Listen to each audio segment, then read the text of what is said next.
Okay, welcome everybody. Sorry for the late start.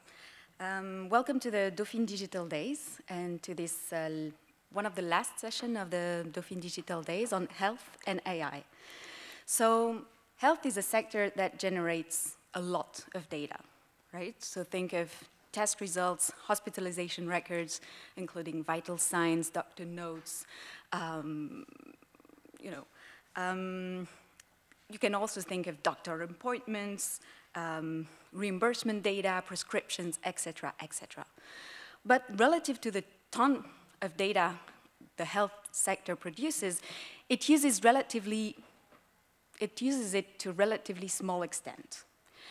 So one main application, though, that is growing is the use of health data as a tool to help decision-making, okay?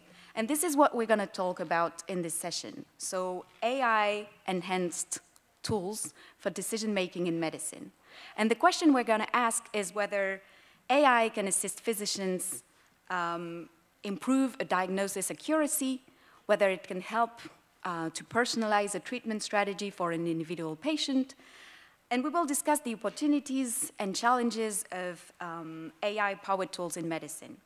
We will also talk about their effective implementation in clinical practice and how physicians actually use these tools, because this is kind of key if we want to assess the efficacy of these tools.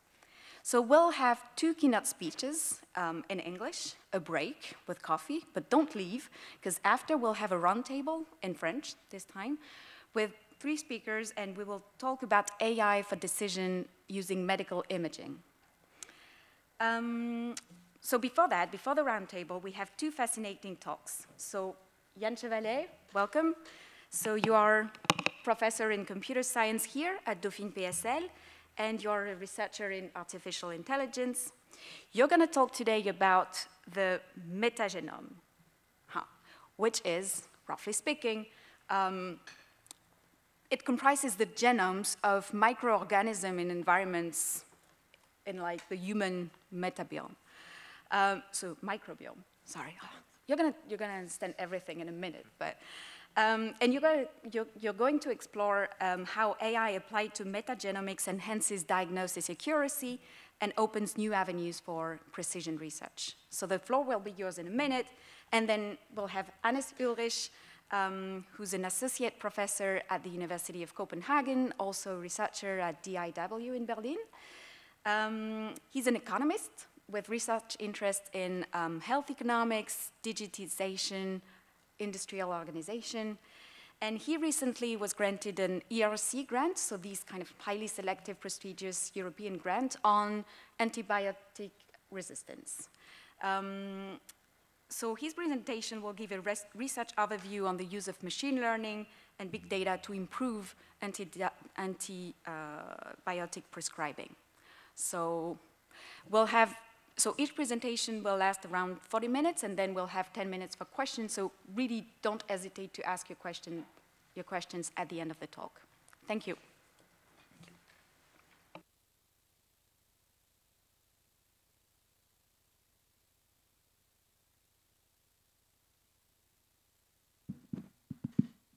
Okay. Thank you, Mathilde. So I'm Yann Chevaleyre, as you explained, professor at Dauphine-PSL, and this work is joint work with the team of Jean-Emmanuel Zucker and the team of Karine Clément. Karine Clément working at INSERM and Jean-Emmanuel Zucker working at IRD Sorbonne University. Okay, so I'll be talking more precisely about precision medicine and how metagenomic data is used with deep learning and machine learning techniques to improve accuracy. Okay, so why precision medicine? So if we look at traditional medicine, traditional healthcare, if we look at the most profitable drugs in the US, we can see that for each of these drugs, there are lots and lots of people here depicted in blue, for which these drugs don't work. So there's lots of avenues for improvement with personalized treatment instead of one treatment for all. And if we look at these drugs, we see very severe drugs, for example, Crohn's disease, schizophrenia. So there's a lot of people left behind this one treatment for all scheme.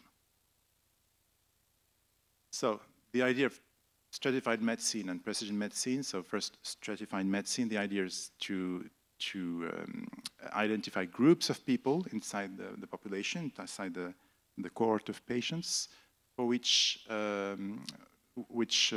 whose metabolism behaves differently. So for which the treatment will be maybe different, maybe more or less efficient, etc., etc. And from this leads to precision medicine, where we can, based on the data, based on the observations of the patient, the clinical data, or all sorts of other data, we can decide to do this. We can improve the diagnosis. We can decide to do this or this intervention at the right time for the right patients. Okay. So here's an example, very simple and understandable example of precision medicine. It's on the bariatric surgery topic. So for people with diabetes, in some cases, it can be good for them to have a surgery, a bariatric surgery, which will make lose fat and which will improve their health status with respect to their diabetes. But we don't know in advance if this surgery will work or not. So traditionally, doctors have come up with some criterion, with some score on which they base their prognosis to assess whether it will work or not. And based on lots of data, which we have been collecting with the group, with the team we mentioned, we have come up with some AI algorithm to improve the decision-making system, which you can see here. So, for example, here you see that this table helps you to compute a score based on parameters of the patient. So, for example, if the patient is aged between 40 and 49, it has a score. It has 1 point. If he has insulin in his blood, he has 10 points, and if the sum of points is bigger than 7, then the bariatric surgery might not work well. So this is an instance of precision medicine in the sense that we're doing a prognosis. We're trying to understand if an intervention will work or not, depending on parameters of the patient. And this model, the score, all you see here, has been improved by an AI algorithm, has been learned in some way on data, and is currently used in the clinical in clinics, in hospitals. Okay, so, but of course there's much more to precision medicine than just clinical decisions based on clinical data, because you have many, many more possible data. So you have, of course, blood samples, you have radio samples, and you have the DNA of the patient, and you have all his microbiome. And for the DNA of the patient, the cell of the patient and his microbiome, you can have lots and lots of levels of analysis of this data, as we will see. Okay, so the microbiome is the set of all bacteria, viruses we have inside our body, including mostly in our guts. And I will come to it later. So we will focus on this aspect for precision medicine and for diagnosis. What can we do? How can we exploit the microbiome to improve the diagnosis or prognosis? Okay, so this is the outline of my talk. First, the role of the microbiome. So microbiota is viruses and bacteria, and microbiome is all these microbes plus their environment. So first a word on the microbiota in the human health. Then we'll see how we can learn things based on the abundance of species inside our microbiota. Then we will see how we can go beyond what I call classical mappers, which are the tools used to induce the abundance table. So deep learning will improve the process of computing the microbial abundance, which will be a good thing for diagnosis. And finally, we'll go even beyond this, and we'll conclude. Okay, so the microbiome, again, is the living microorganism, bacteria, fungi, viruses, and lots of other stuff, which can be found in an environment. So mainly it's found in our guts, but also in our mouth and lots of other parts of the body. And usually it's in some sort of equilibrium state, but when it's not equilibrated, we call it dysbiosis. It can have very severe effect on lots and lots of aspects of our health. For example, it can be if the microbiota is in dysbiosis state, it is a good predictor for lots of cancers, heart disease, for liver disease, diabetes, brain disorder, chronic kidney disease, etc. So it is highly correlated with health parameters, and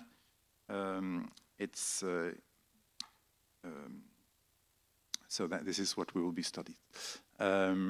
Okay, so just a word about it. So we have approximately 200 grams of intestinal microbiota.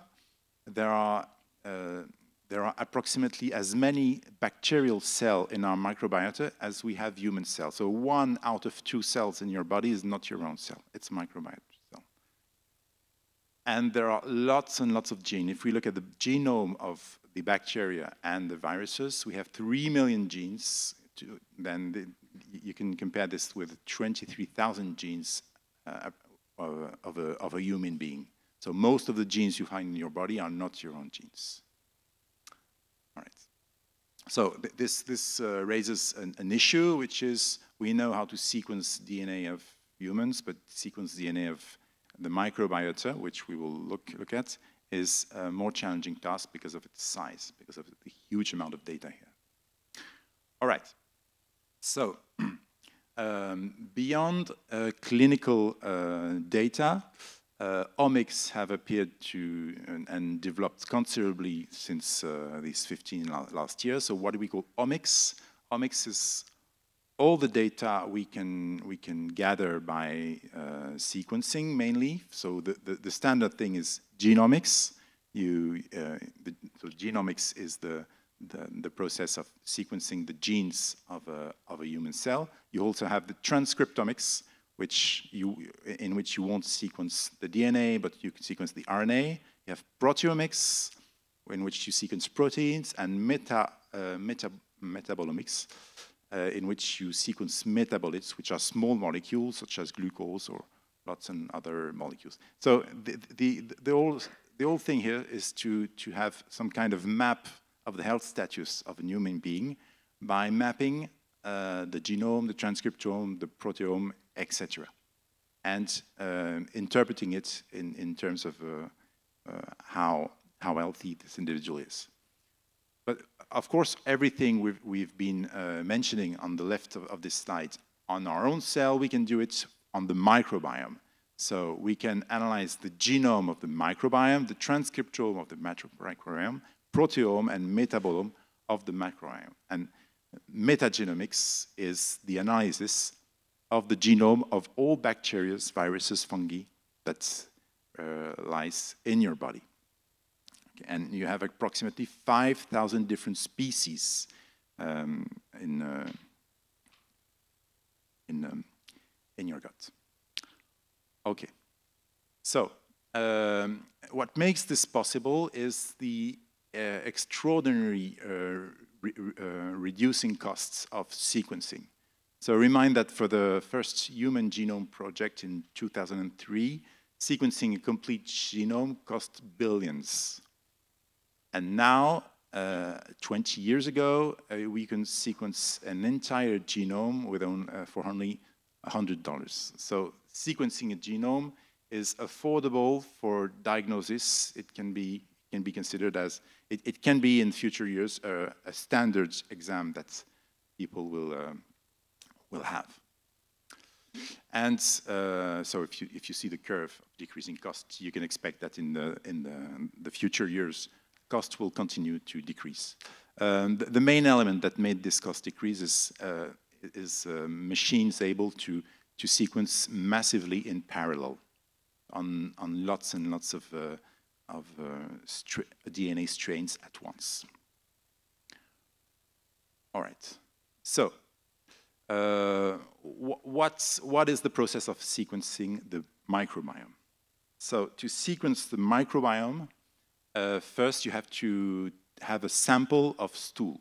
So the patient goes to the toilet, sorry for this, and the results is mixed, and so the first small bottle on the left, you see a mix of microbes coming from his stool, and then we extract the DNA of this mix of microbes, and we cut it in short fragments. So from now on, we don't manipulate, because sequencers can't manipulate entire genomes. They can only manipulate very small fragments of DNA, all right? So the sequencer will read all these short fragments of DNA and will output, well, DNA fragments, which we call reads. So you see on the right of the slide a few reads. So usually reads have about 500, can go to more than 1,000. 500 bases, so A, T, G, and C. And in a single sample, for a single patient, we have millions of reads, because unfortunately we have thousands of bacterial species and viruses, so we have millions of reads. And they're completely unordered. So what we get from the sequencer is just a list of unordered, a bag, if you want, of sequences of DNA around 500 bases long. And of course, we don't know now from which virus or from which bacteria these reads, these fragments come. So there's a second step, which is the mapping step. So the idea is that researchers have built what we call a reference gene catalog. So a reference gene catalog is a catalog where we have lots and lots of genes for each possible, for most of the bacterial and virus species which appear in our gut. So the mapping process will take each read, will search it into the catalog, and if it corresponds to a species, a bacteria, a virus, whatever, then we will count its presence, and we'll increase its abundance by 1. And at the end, what do we get? We get what we call a microbiome abundance table. The columns are the patients, the rows are the species. So, for example, for one species of bacteria, for one patient, you'll have all the abundances of each species appearing in his gut, right? So it's a kind of histogram showing how much we have of this bacterial species with respect to this other. So you can see on the bottom of the slide a very small histogram representing this. So this will be for the start of this talk, the basic data. The basic data is just a table. It's no more here DNA fragments. It's a table of abundance. How many bacteria or viruses of each species does each patient have? Okay, so we can learn lots of things from this microbial abundance data, and this is what we will see for now. Excuse me.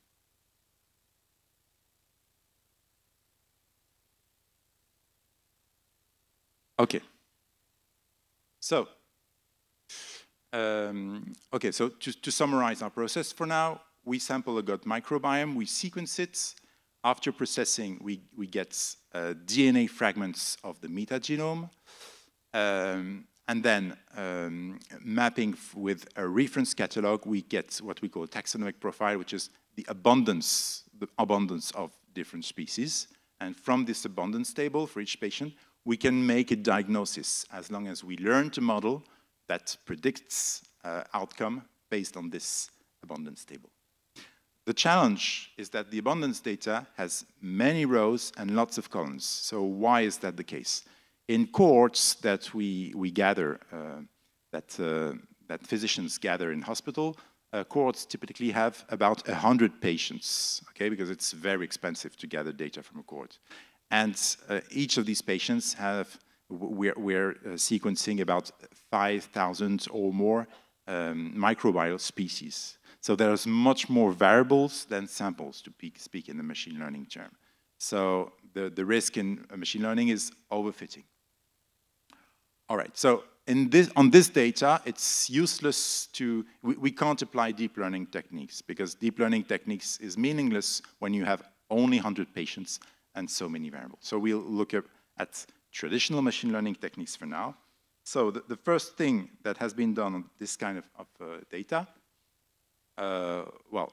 is applying standard learning methods such as SVM, k-nearest neighbor, boosting trees, and basic neural network, not transformers and all this fancy stuff. So on the left, you have the patient, which is represented by the abundance, the microbial abundance table. And on the right, you have the diagnosis, and you have to make a prediction based on a data set of built out of cohort. Okay, so on the left, you have a representation of the abundance table for various people, healthy people and non-healthy people. So this has led to a paper in Nature, which has been published on diagnosing cirrhosis. So the thing is, the diagnosis of liver cirrhosis is invasive, because currently to diagnose cirrhosis, in 40% of cases, you have to precede a biopsy, which is painful, which is costly, etc. So simply examining the microbiome and applying AI and machine learning techniques to classify patients having or not having cirrhosis improved this situation, and now we have state-of-the-art prediction of cirrhosis only based on this tool.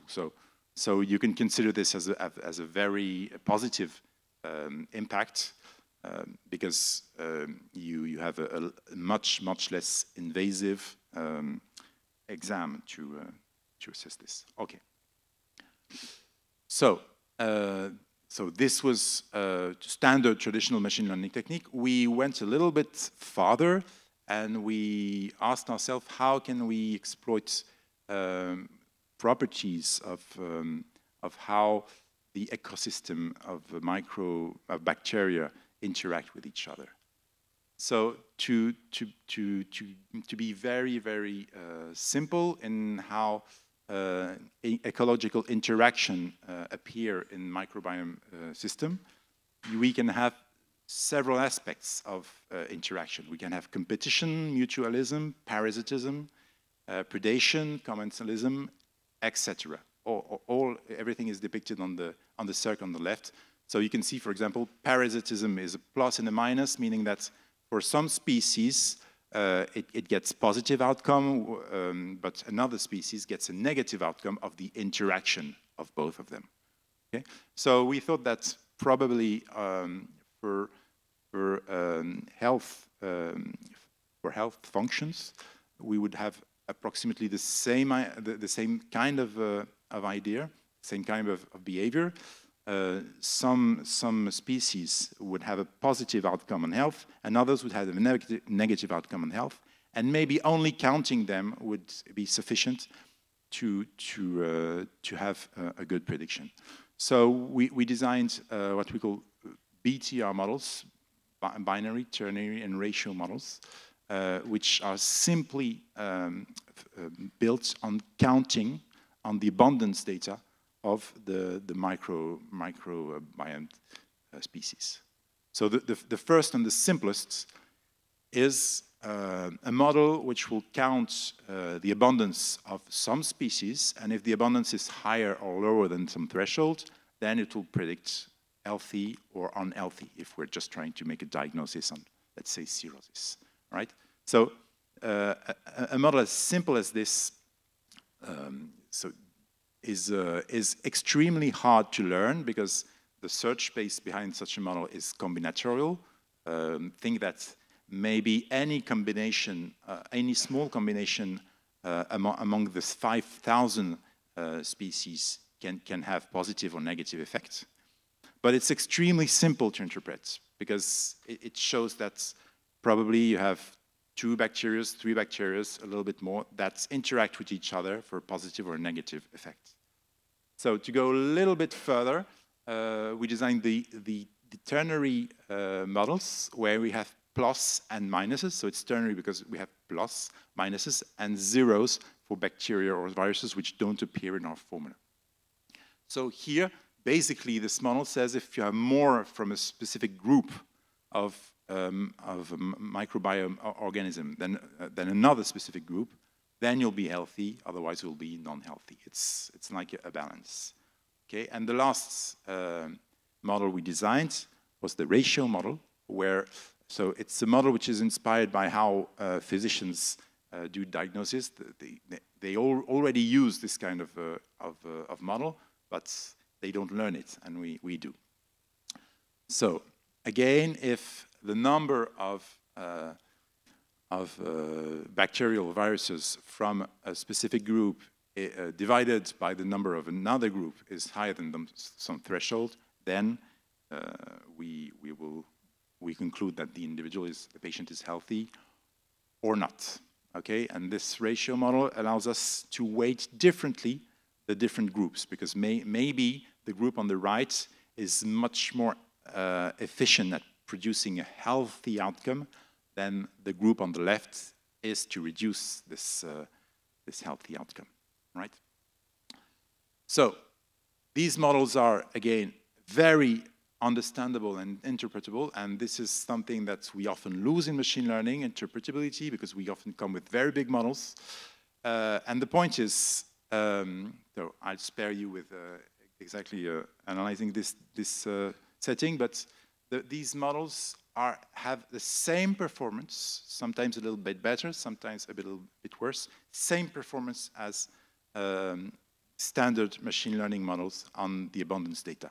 So why is a model so simple, for example this one, that it performs as well as support vector machines or other more complicated architecture?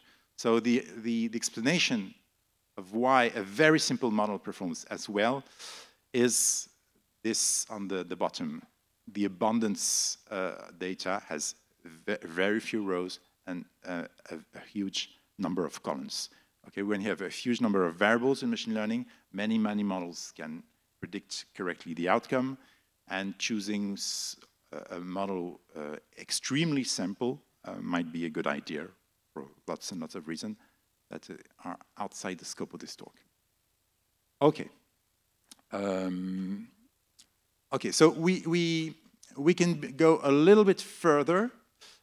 Here we're using species, we're counting species, but instead of counting species, for which we don't always have very precise information, because in the gut we might have unknown species, we might choose another level of the taxonomy.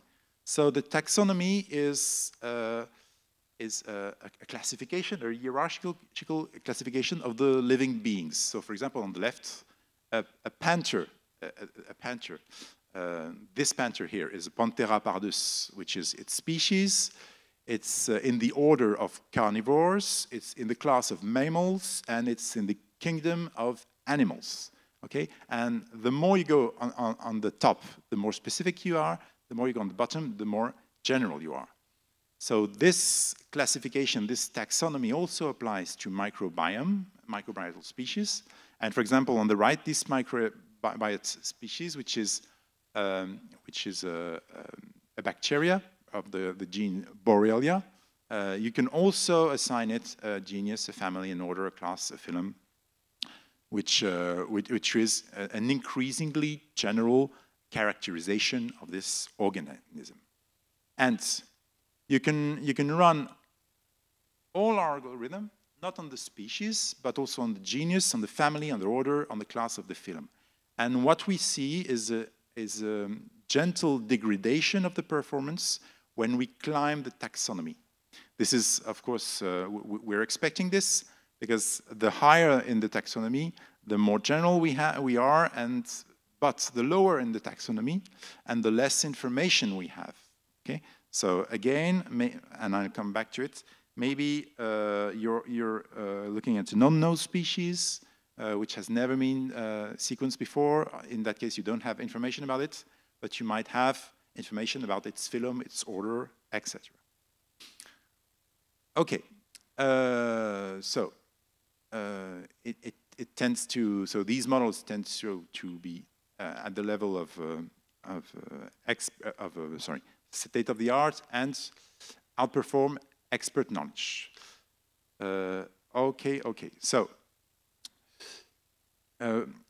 everything we've seen up to now, to summarize what we've seen up to now, we've seen a method in which we apply an ML model, an AI algorithm, to learn a model on the microbiome abundance table. But there can be, as I started mentioning it, lots of problems with the abundance table. The problem is the catalog may contain only a subset of the species you have in your guts. The catalog in a specific strain can be responsible for a disease, and you can't see that in the catalog. So, more precisely, the catalog is never complete enough and never precise enough. So, mapping genomes to the abundance table before making diagnosis is an abstraction we use, but we maybe could directly work on the microbiome, on the sequence, on the DNA fragments. Okay, so beyond classical mappers, and when I say mapper, I'm talking about the algorithm converting the sequence to an abundance table by looking at the gene catalog. Okay, so gene catalogs are flawed, gene catalogs are incomplete and unprecise. So we'll see how deep learning can improve on this mapping and how. Okay, so this is again the same story. We have a microbiome, we sequence it, we map the DNA fragments to the catalog, and we built an abundance table. That's the classical way to do that we talked up to now. So we would like to investigate another way, which is not using a catalog because of the flaws of the catalog.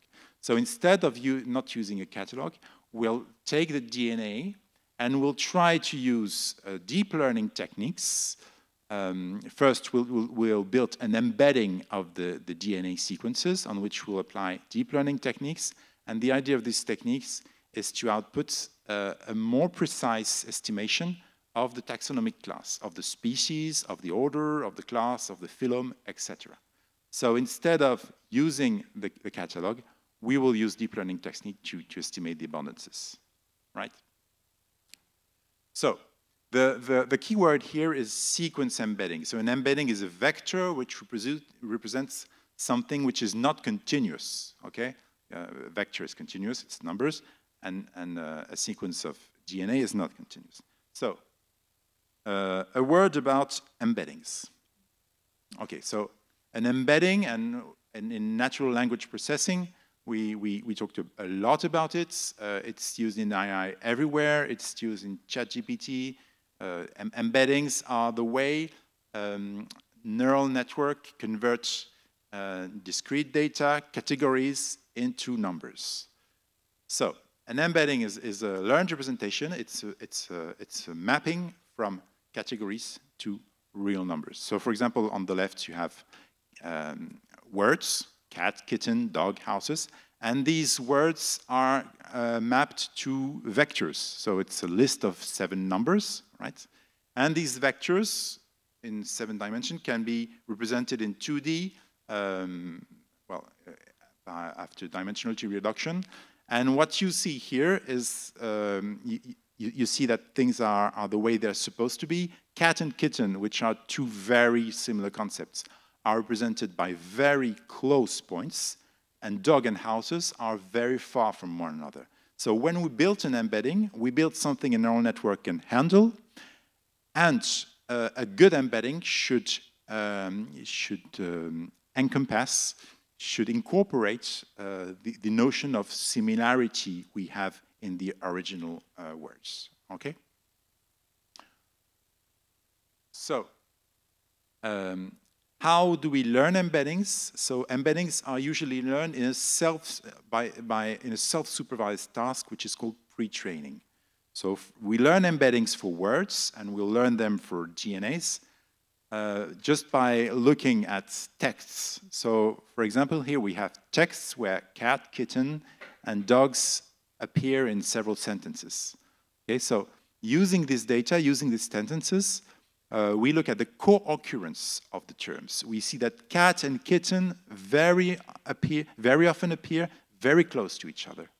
So maybe they're related. So a good learning algorithm will assign them vectors which are close to one another, because in the text they very often appear close to one another.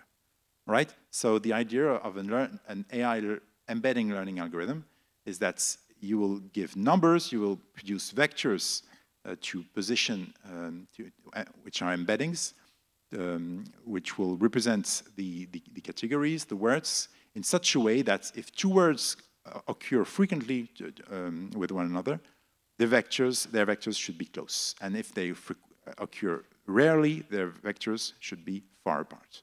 Okay, and once you did this, hopefully the embedding encompasses lots of semantic information of the word. Okay. So, the idea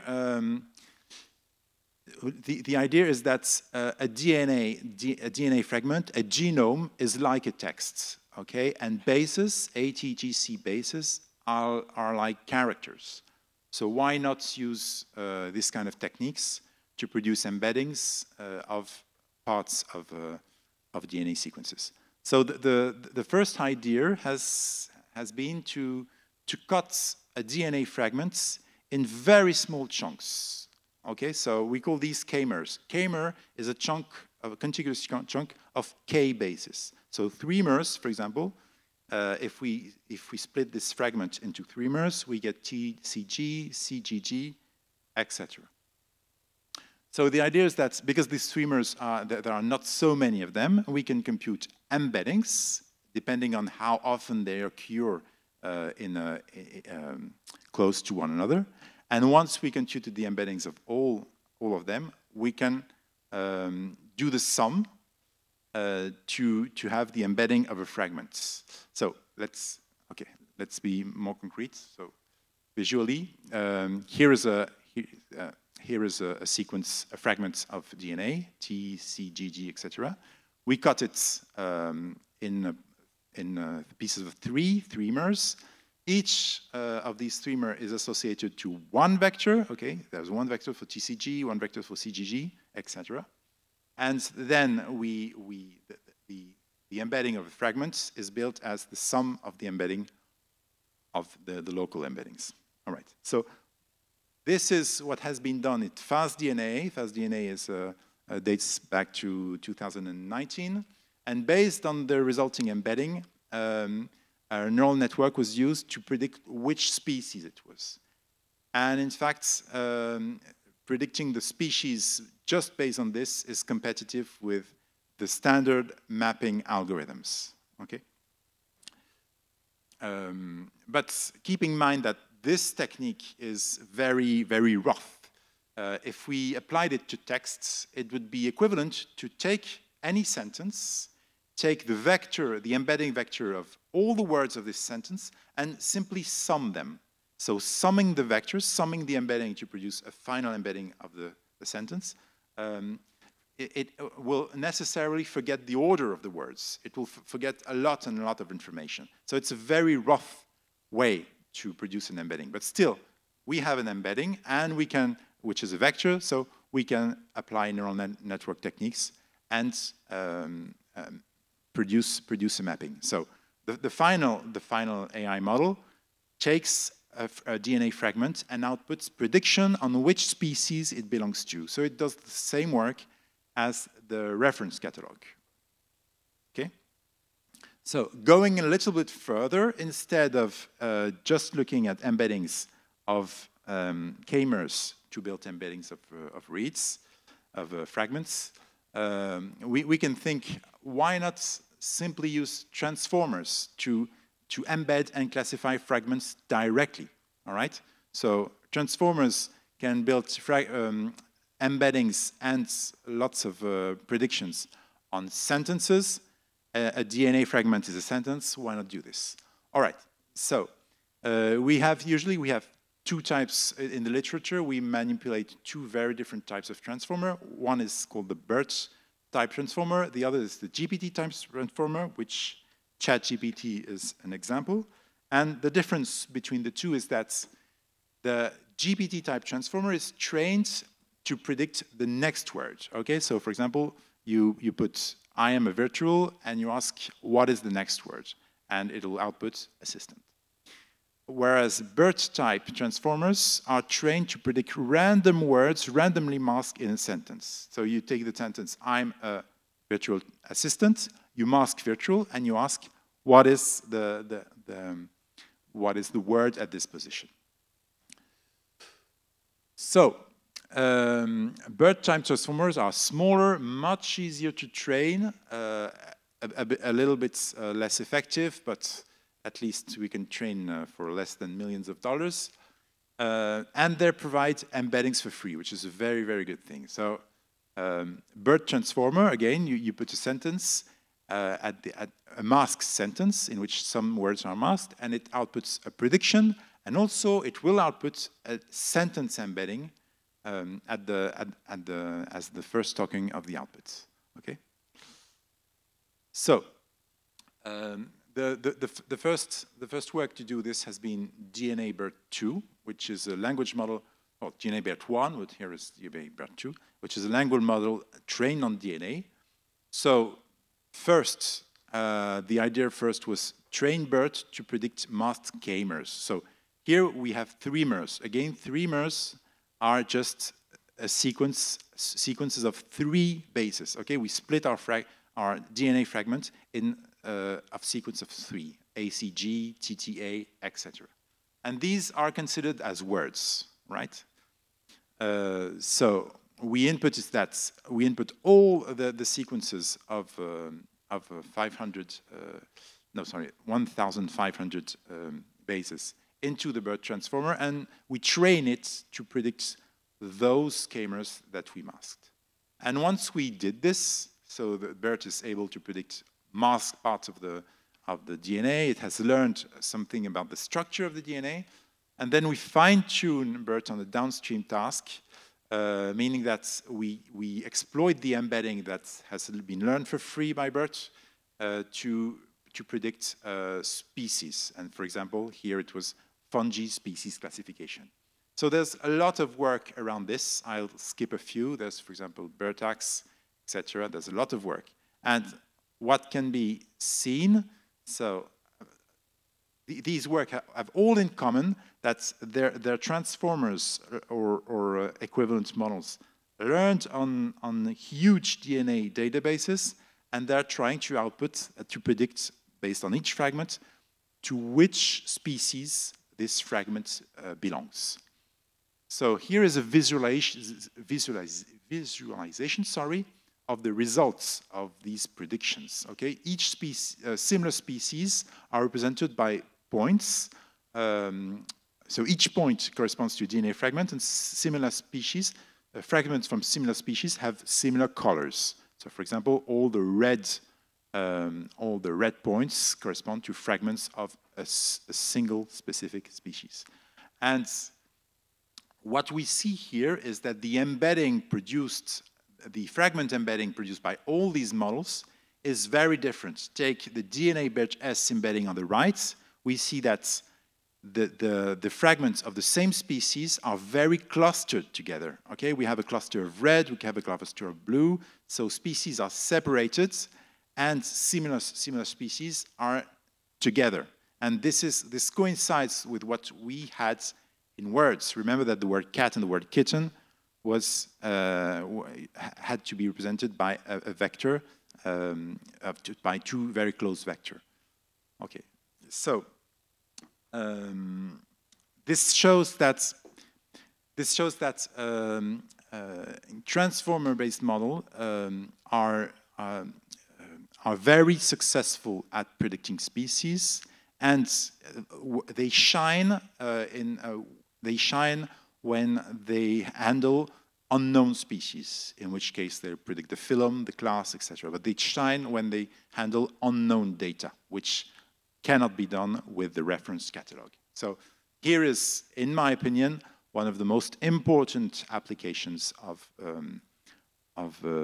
deep learning for metagenomic data, which is predicting the species based on DNA fragments.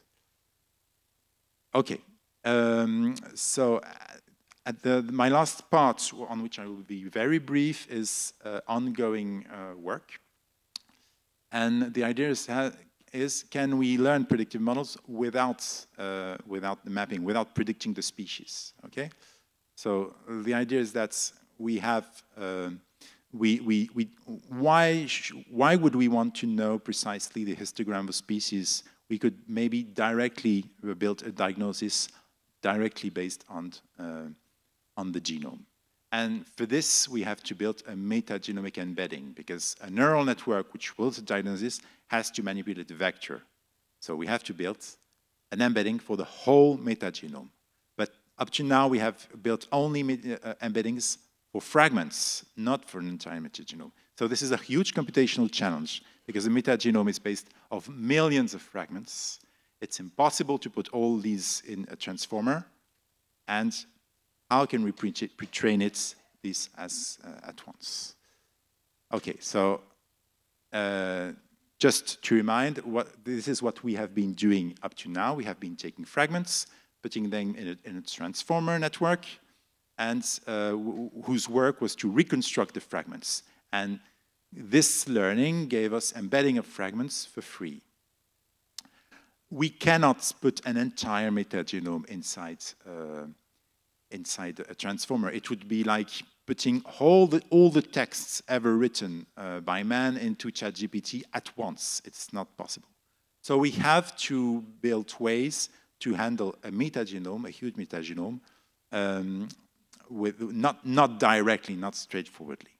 So there are lots of strategies to do this, but because we're short on time, I'll end up just mentioning one strategy, which is basically trying to aggregate the embeddings of the DNA fragments. Okay, we have already learned DNA BERT, BERTax, lots of transformers have already been trained to create embeddings of reads. So one possible approach to our current problem would be to aggregate all the embeddings of all the DNA fragments of metagenome and build a global embedding. And this is a very, very challenging thing, because it looks like a non-differentiable problem. There's lots and lots of technical problems on this, and this is what our team is currently working on. Okay, so I'll skip and then I'll conclude.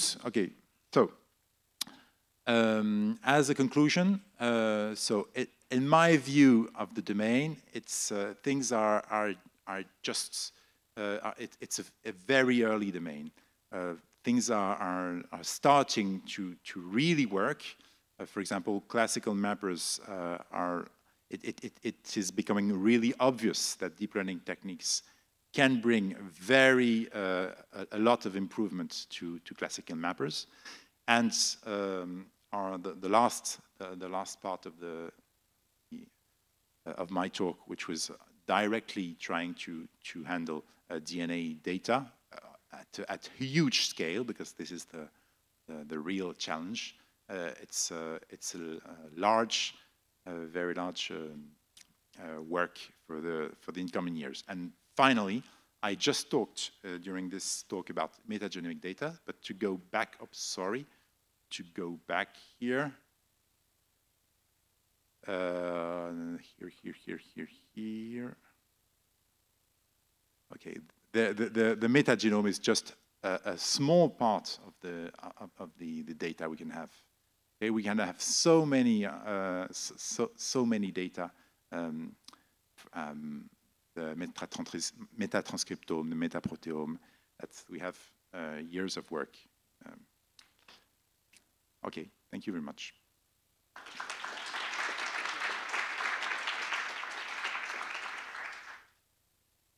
Thank you very much, Yann. I think you have worked for, I guess, several lives. Never thought of DNA as language, so thank you very much for this fascinating talk. I think we now have time for questions, so feel free to ask your question if you want.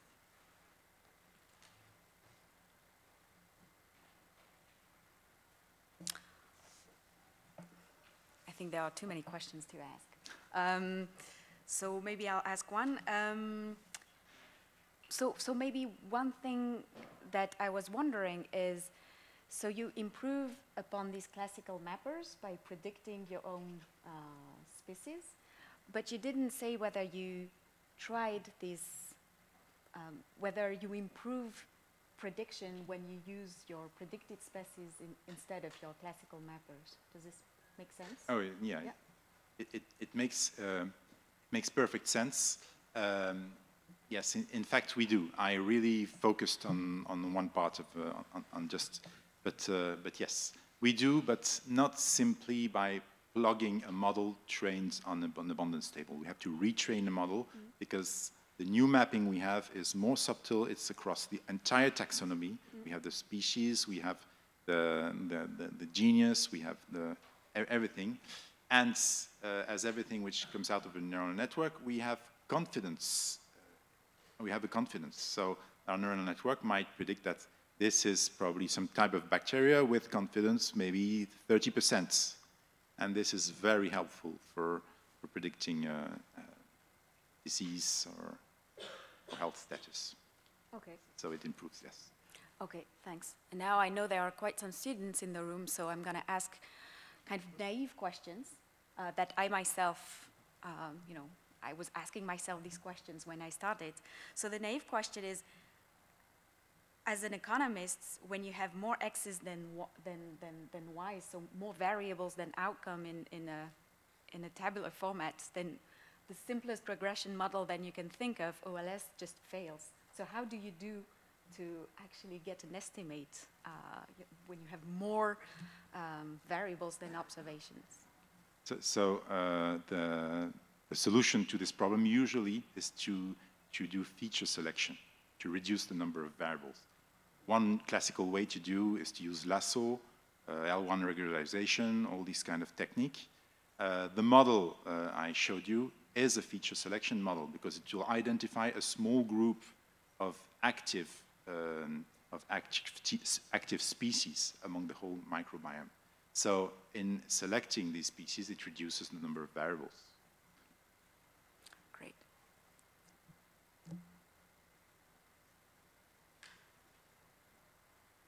I have lots of questions, but you can ask your questions if you want.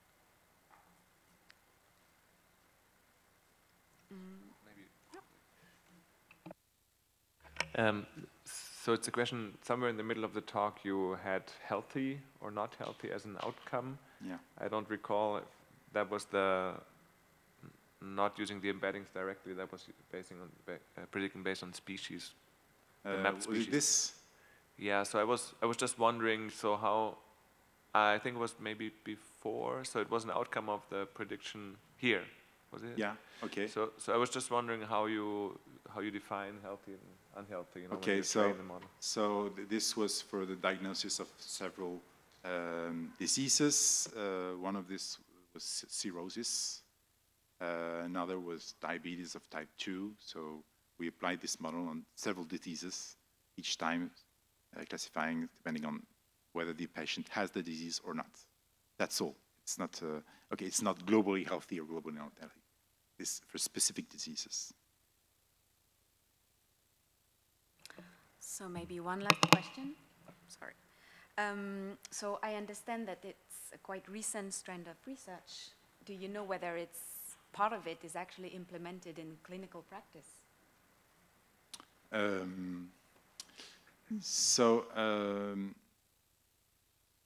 Metagenomic analysis is, yes, it is used. I'm not sure deep learning techniques are currently implemented, but machine learning model, definitely they are. Most of the time, the standard old-fashioned genomic and metagenomic approaches tend to just search for one particular organism, one particular genome, one particular signature, and deduce the presence of the disease based on this. So what machine learning techniques bring is the ability to take into account the interaction between several species, several genes. Thank you very much. Thank you all. So yeah, thanks. So we now have our second keynote speech, Hannes Ullrich. Do I put the slides?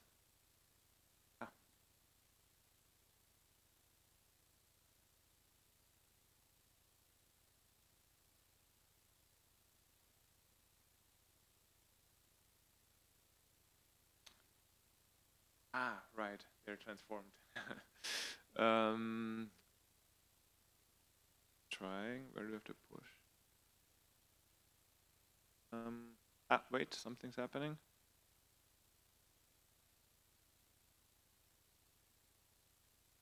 All right, yeah. All right. Well, thanks a lot for having me. So those slides have been transformed, so I have to, let's see how differently they look. Thanks a lot for having me. This is, this talk is going to take a step back from the very micro biome level, but it is also going to be about bacteria and also about the gut in a way. So I will, work towards focusing on the role of physicians actually, you know, how these predictions that all the different kinds of algorithms we have might actually lead to treatment outcomes when physicians will need to use them. And so I will focus on the case of antibiotic use, and one interesting part here is that it's not a purely medical problem, it's also a public health problem. And we'll see a bit later in my talk that this kind of leads to deviations in the objective that maybe physicians might have or we as society might have, which is also, I think, a very important aspect when we think about AI, because AI is not only a prediction tool, it is also a tool to implement certain objectives, so to you know, influence decisions, and we'll get more concrete down the way. So this is work by a whole team of researchers, and I will reference to the papers with my co-authors throughout the talk. Here we go. So I want to start with a really broad public health motivation that antibiotic resistance is considered one of the major public health problems worldwide. And the problem is that we have increasingly high levels of certain types of bacteria being resistant against multitude of antibiotic agents, meaning that there's many bacterial infections where it will be very difficult or impossible to actually treat individuals. So it is already now, I think, a very pressing problem in the sense that worldwide we have over 1 million deaths that can be directly attributed to antibiotic-resistant bacteria, and there are projections that these numbers will increase dramatically within the next few decades. And so these numbers have been floating around since 2 decades, and they have actually been proven to be they've initially been called to be over-dramatic, and they've rather been proven to be on the more conservative side. So this is a really pressing global health issue. And so yes, and so the question will be, how might we be able to use machine learning or AI to battle this problem? I always start out my talk on this topic here by this first bullet point, and this is a bit because I think I'm a social scientist and economist, where we typically are interested in measuring and identifying causal mechanisms, where we know that if we change one thing, typically by a policy, because as economists, we're interested in what kind of policies should we implement to affect certain outcomes. So typically we're interested in identifying and measuring a causal mechanism from some factor into an outcome. But in this case, we can start from at least one established fact that human antibiotic use will cause antibiotic resistance. So not deterministically, but the probability of bacteria developing that are resistant against antibiotics is increasing in human antibiotic use. So this is the premise of this talk.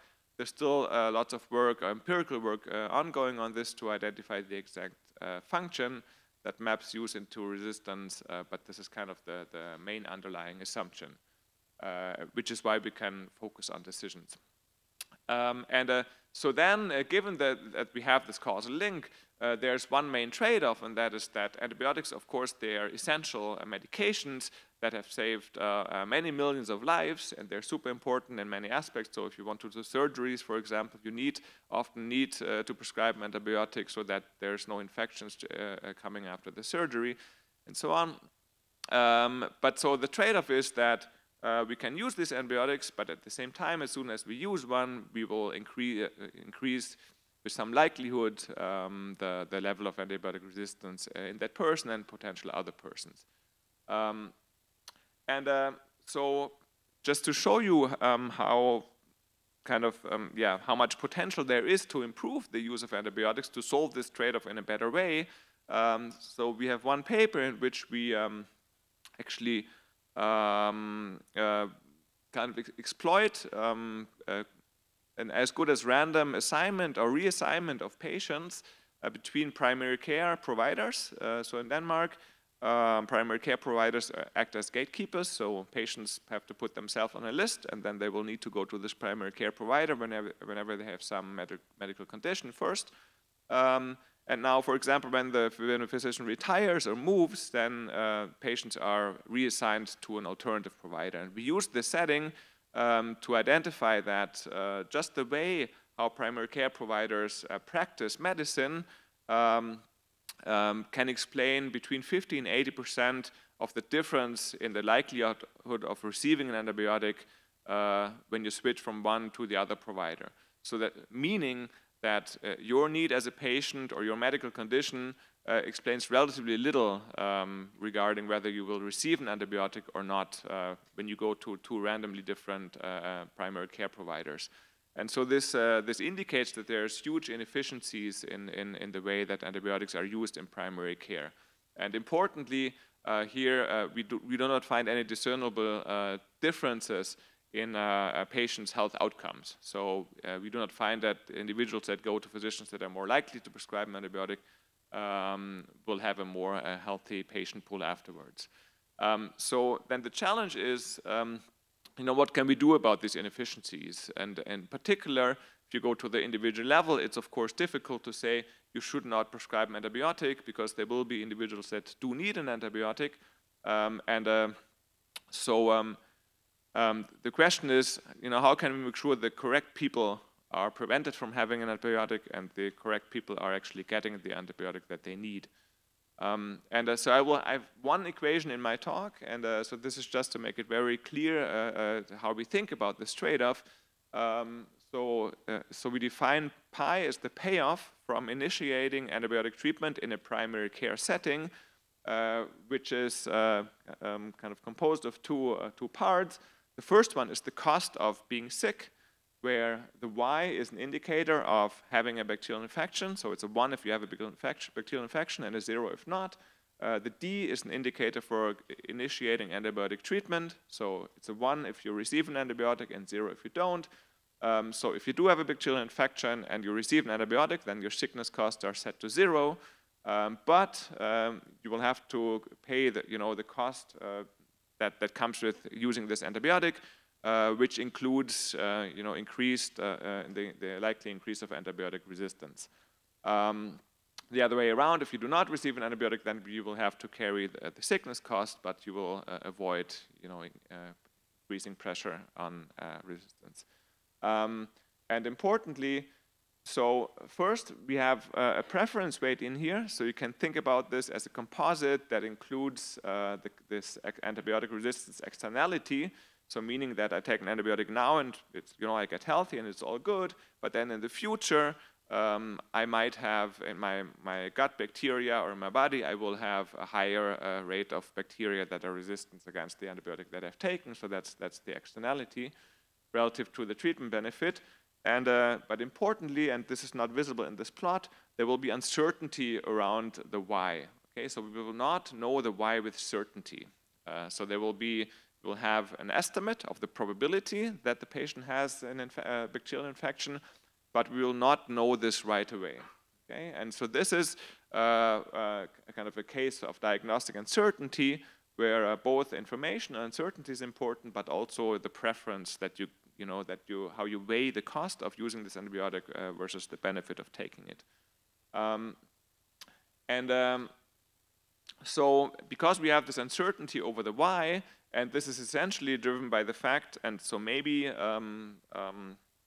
transformer models and gene sequencing will change this in the not so far future. The matter of fact is that the identification of bacterial infection, kind of using the state-of-the-art laboratory methods these days, is still like a lengthy process, because essentially what is being done, so we will look at urinary tract infections. So you will take urine sample and put it in petri dishes and wait until something grows. So you will have to have bacterial cultures and see if they will grow and become significant in numbers. And this is a process that takes around 3 days. Okay. So at the initial consultation, when the physician knows nothing after a patient comes in, that physician will face a prediction problem, and in our case, we will simplify this to a binary prediction problem. Does this patient have a bacterial infection that needs an antibiotic, or does she not?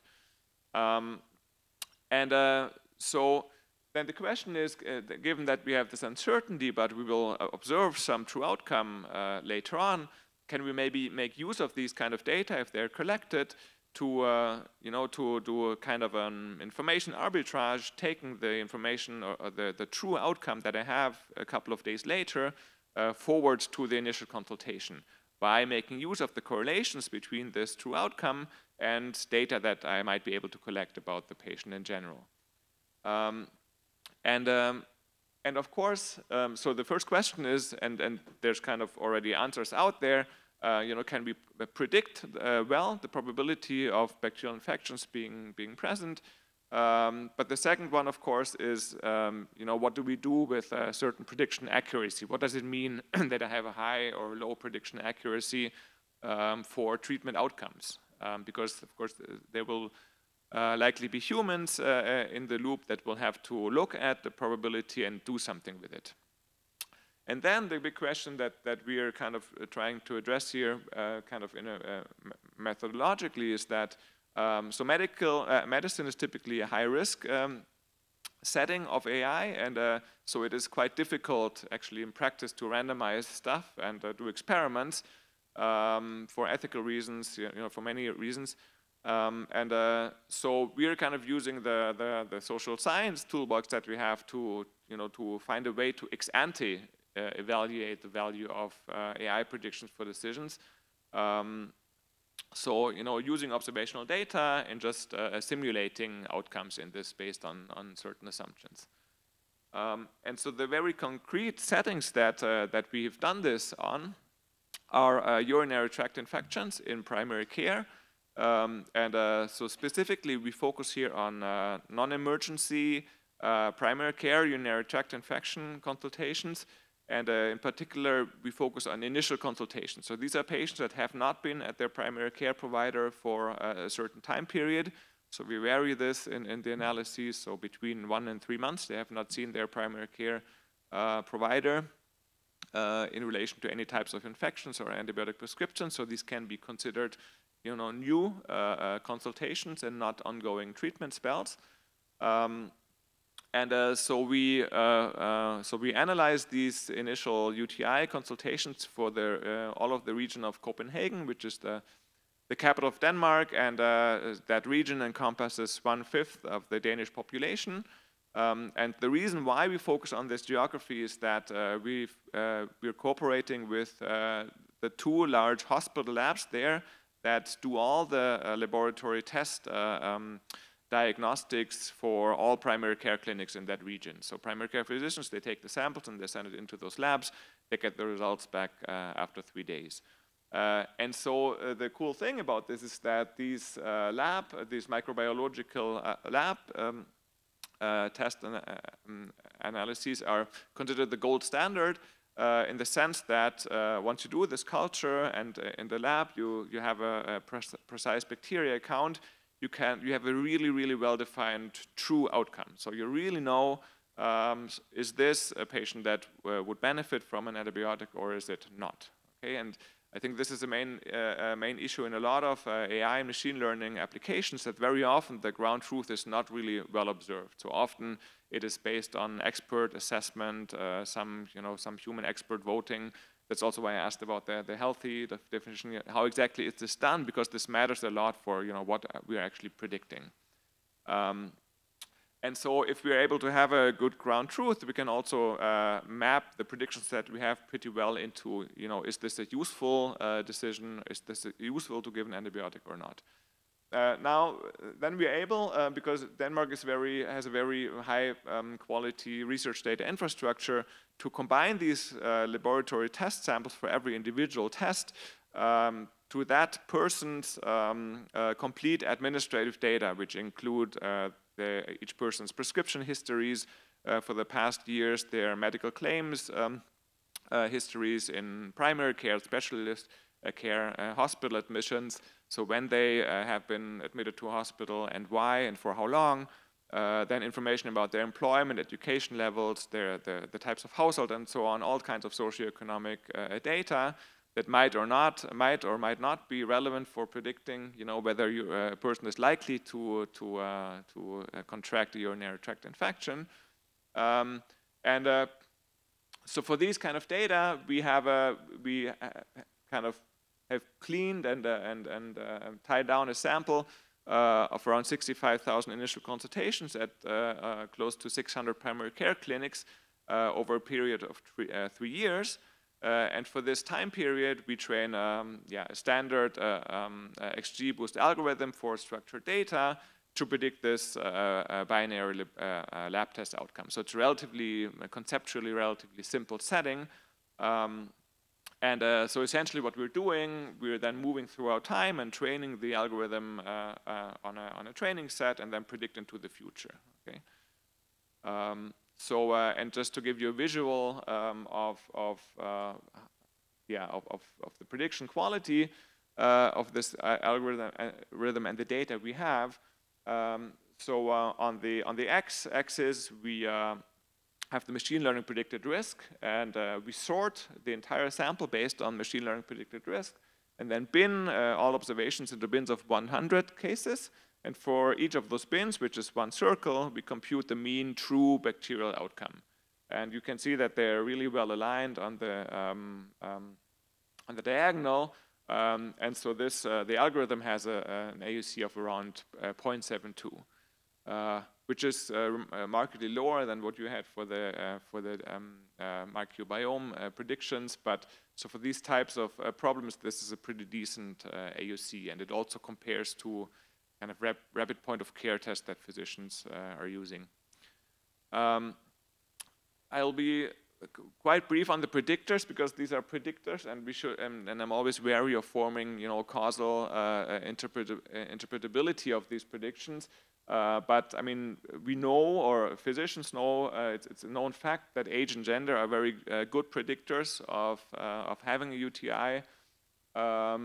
Also, recent lab test results, then physician-specific information, and yeah, different kind of features such as so even education level, or the country of origin of so immigration status. So there seem to be differences in the prevalence of having urinary tract infections that don't necessarily have a medical underpinning, but there are correlations in the data that we can use for this pure prediction problem. Okay, so we shouldn't read really anything into what these mean, but this is, those are the main predictors. With a very strong, and I'll get to that in a moment, with a much larger weight on age and gender. Oops.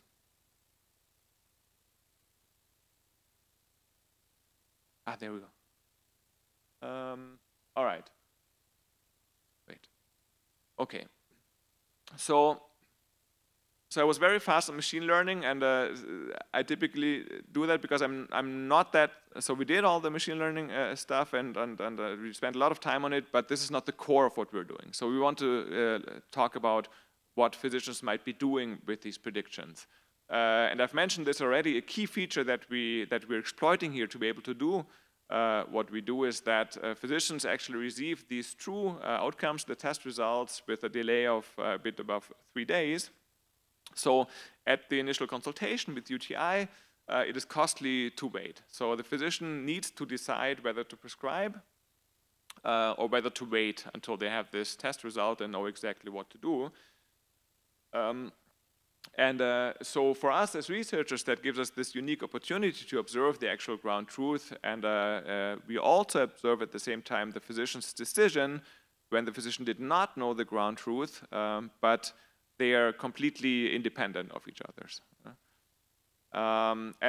So just a first look into the data. So in the sample, the initial prescribing rate at these initial consultations is 38%. And the bacterial rate, so the share of positive test outcomes, is also 38%. So this looks pretty well. So on average, physicians seem to really prescribe when it's necessary. But we will see that there's large heterogeneity underneath these average numbers, which reflect then for some physicians heavy, if you want, overprescribing, so giving an antibiotic when there's no bacterial infection, or underprescribing, so not giving an antibiotic when there actually is a bacterial infection, or if you want, unnecessary waiting. And so based on this design, we have three articles where we use observational routine testing and administrative data. So the first one, to think about a simple rule how we can make use of the new information that machine learning brings along, but also the private information that physicians might have that is not amenable to machine learning predictions. And the second one, I will go very briefly. We kind of vary the amount of data that might go into a prediction algorithm, and see, if it's always better to have more data, or whether there's actually a non-monotonic function of the value of data when it's used by physicians. And then last, I want to talk about how we might be able to measure the diagnostic information that physicians actually have, and how the information that machine learning brings along will affect outcomes when physicians might have objectives that are not the ones that the public health or policymakers might be having in mind. And then the big thing that we're kind of the next step and that we're working on is, how would this actually be looking in clinical practice? So remember this plot. So now we're interested in physicians. Okay. So what we do, we make this plot again, but now we split this plot into two samples. So one where physicians gave an antibiotic in the first, at the initial consultation, and one in which they waited. And when we do that, so the one where they gave an antibiotic are the dark triangles, and the one where they did not give an antibiotic are the circles. We see that conditional on the machine learning predicted risk, the true bacterial rate is clearly larger when they give an antibiotic than when they don't. Okay, so they seem to be knowing more than what the machine learning predictions can know. And this makes sense because we're using administrative data. So this is historical data. We don't have data on the symptoms, on rapid care tests, on what they talk about in that initial consultation. So kind of obviously, there has to be some additional information that physicians have when making their treatment decision at the initial consultation. Now, there's a whole literature that has analyzed high-stakes settings like criminal justice settings, tenure or hiring decisions, tax audit settings, other medical settings like surgeries, C-section, heart attacks, that have taken the same kind of sample that we have, same kind of analysis, and that have kind of just hypothetically implemented a new decision rule that would select a threshold on predicted risk, and then kind of giving, in our case, an antibiotic prescription to all that are above this threshold, and not giving an antibiotic to all of the cases that are below this threshold. Now, if you now realize this, that physicians have this information, you can see that if you do that, you will delete a lot of this information. Okay, you will get rid of we've seen here of the split, and you would impose a lot of non-prescriptions. I have to walk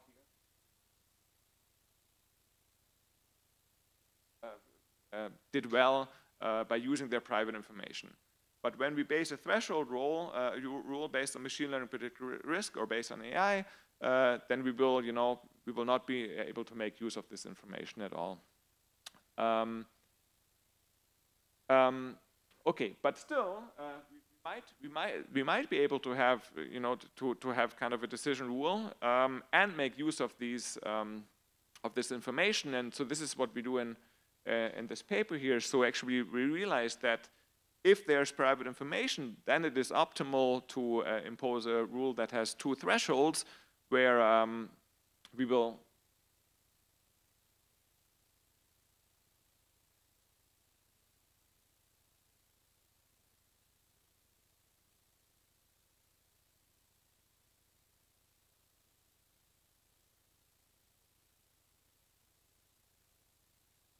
physicians will be allowed, to do whatever they want, or to keep doing what they're doing. And so, if we followed such a kind of rule and we give a simple proof that this is optimal under weak conditions, in this case, overall antibiotic prescribing in our sample could be reduced by around 9%, and overprescribing, so initial prescribing to individuals who did not have a bacterial infection, could be reduced by over 20%. Now, we were interested in where these, so where this information gap is coming from. So why this improvement, or why it's optimal to have this, this complementarity between letting physicians do what they're doing and imposing a threshold-based rule. And so we computed the difference in the decision errors that a machine learning-based rule would be making and that physicians are making, and we plot this difference in decision errors by machine learning predicted risk. And we see that at intermediate machine learning predicted risk, physicians, so machine learning decision errors are larger than physician errors, and we interpret this as physicians' private information. So as physicians' private information being above 0. So at intermediate risk, have private information that we want to use. Learning is really good. We actually don't need physician input, if you want to say it this way. So this could all be driven by just how well machine learning is doing at the extremes and how badly it is doing at the intermediate risk. And to kind of verify this, we take data from a kind of third source, which we're not using in the machine learning algorithm training. which is the claims of point-of-care diagnostics. So we don't see what the results of these point-of-care diagnostics are, but we can see whether they were claimed. So we see whether they used them at these initial consultations. And we can see that when they use kind of the most common rapid test, which is imperfect, but it gives some information that we don't have, which is the dipstick test, we see that physicians use these more when we predict intermediate risk of a bacterial infection. Okay, so it happens to be the case, and so this is, this is independent of this result here. So this really suggests that physicians are collecting information that is useful and that we should be integrating in a rule, by allowing physicians to make decisions where they have this information. Okay. So this is physician private information. Now, again, so we're using administrative data, and so if you are going to clinical practice, we will not be using administrative data to train such an algorithm, but we would be using something like electronic patient records. So a lot of the information in administrative data is also available in electronic patient journals. And then there's, of course, some additional information that is in electronic patient journals. Nonetheless, it's interesting to understand, how much data would be needed. So, for example, socioeconomic information is not so, or employment information is not so prominently present in patient journals, but it is in administrative data. And so to understand whether this would be a big loss, to not include this kind of data in a clinical setting, we varied these and analyzed prediction quality, so just the standard AUC, but also the reduction in antibiotic use based on such an optimal threshold rule, where we delegate to physicians and decide automatically otherwise. And so the interesting thing I just want to briefly show here is that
observe age and gender. So physicians know age and gender of their patient.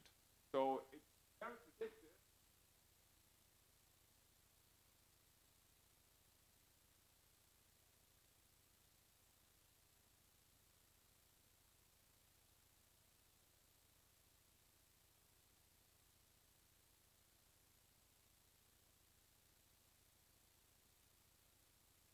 For physicians to interpret. So this is really where where it's helpful. What's helpful for improving the outcomes of prescription decisions. Okay. Now, now I want to focus like kind of with a looking glass on physician decisions, and so in this given that we've kind of simplified down to the binary case, it's very nice to use this ROC space to think about antibiotic prescribing. So the ROC space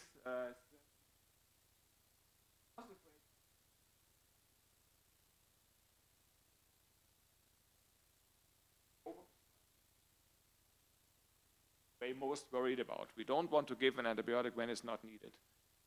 However, the true positive rate, so those are the ones that we want to give.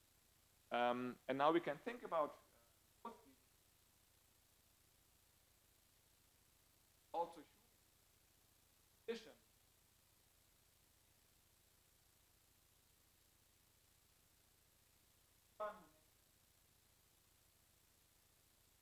Have an ROC code. Know that the ROC set of all permissible trade-offs.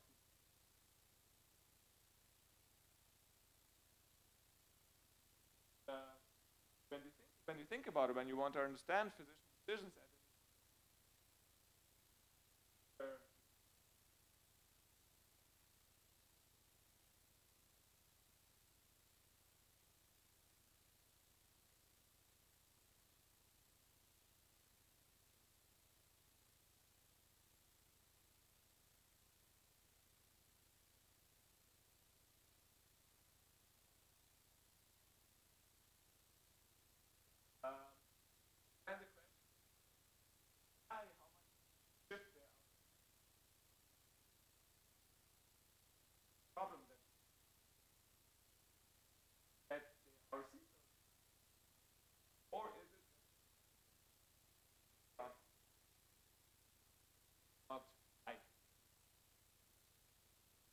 So this ROC plot is super nice to think of the objective functions of what an agent is doing in the system. And now, given that I told you about this key feature that we have, that the truth is observed ex post, here we can actually plot our physicians in this ROC.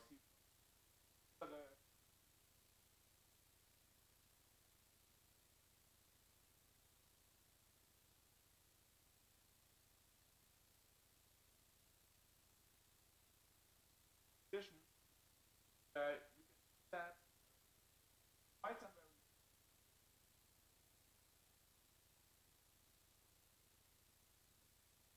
also much data.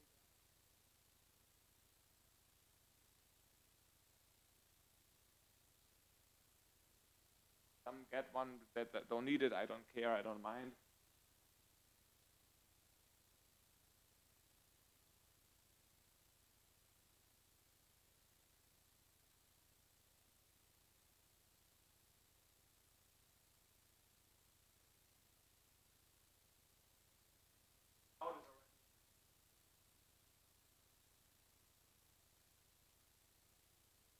And now the question, graphically speaking, is, as I mentioned, how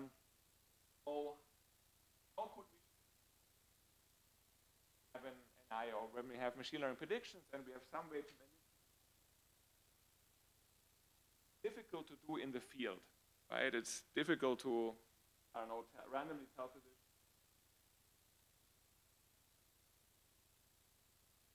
What we do, we build an estimated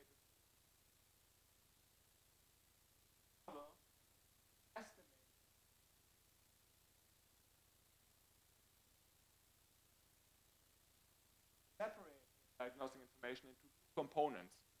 One is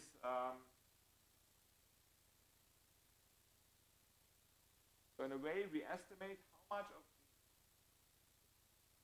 our machine learning algorithm contains is already used by physicians. So we see physicians, we can estimate how much of the how much information that machine learning in our algorithm has is reflected in physician decisions. Okay, so this is a hypothetical exercise, but it's a way to pin down you know, how much do they already know that we're producing? It's kind of like the age and gender story, or how much seems to be missing in how they make decisions and would be an actual potential to reduce uncertainty. And the second component is, yes, what do they know that is not contained in our machine learning algorithm? So we in the model, we separate the two sources of information. The one collecting information at the consultation that we don't have. And so if you think that we would have the patient journal data, there could still be private physician information that is not contained in the patient journals. So I'm a believer that there's probably always going to be some residual information that some decision maker holds that will not be able to integrate or to encode in data and be used in predictive systems. So I think this is conceptually I think it's this will continue to be relevant even if we have improved algorithms over time.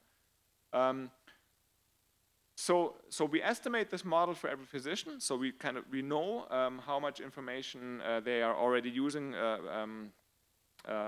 from the algorithm, I mean how much they have themselves, and then we counterfactually, so hypothetically, manipulate what if they were using all of the information that we can provide using the algorithm. And so we're looking at 4 counterfactuals, and sorry for those. I didn't know this is a converting PDF to PowerPoint, which I didn't even know it was possible. So, but that's why this slide surprises. So we have 4 counterfactual scenarios that we want to compare. The first one on the left is this optimal delegation rule that I talked about when we looked at the initial scatter plot.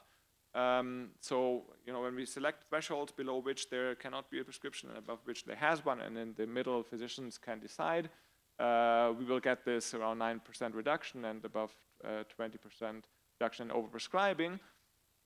So that's as a comparison, we reproduced this here, but now based on the model that we estimate. So in the counterfactual where we will set the noise with which physicians can use the machine learning predictions to 0, so we assume that they use it at face value and correctly, this would also reduce overprescribing efficiency. But given the preference parameter that we estimate for physicians, they would actually increase overall prescribing. So they would prefer to initiate prescribing early. Okay, and even, yeah, right. And so then, because we kind of wanted to have a comparison to what this has, we do a third counterfactual in which we not only provide the machine learning predictions, so set the noise to 0, we also change the beta parameter for every physician, and we change this so much until the reductions in antibiotic use are at the maximum while still keeping the number of treated bacterial cases, so the true positives, the same. So we don't take away from anyone, but we reduce antibiotic use as much as possible. And so this gets us back very closely to this optimal delegation rule. And so the way I interpret this counterfactual is that, so there's a whole literature that says, you know, this is the potential of machine learning. And what I want to take, or you to take away from this third counterfactual is that that potential is not only because machine learning predictions are so good or so useful, it is also because we implement an objective that targets a reduction in antibiotic use. So we actually had to change preferences to get to this decision rule. And so here, some cases cannot do what they would like to do. Okay, and so this shows that if you think about AI in this, how much it could improve the world, then it's not only because it's you know, providing really a good new information. It is also because we're actually manipulating decisions. All right. And I might be out of time, but just stop me. I'm almost done.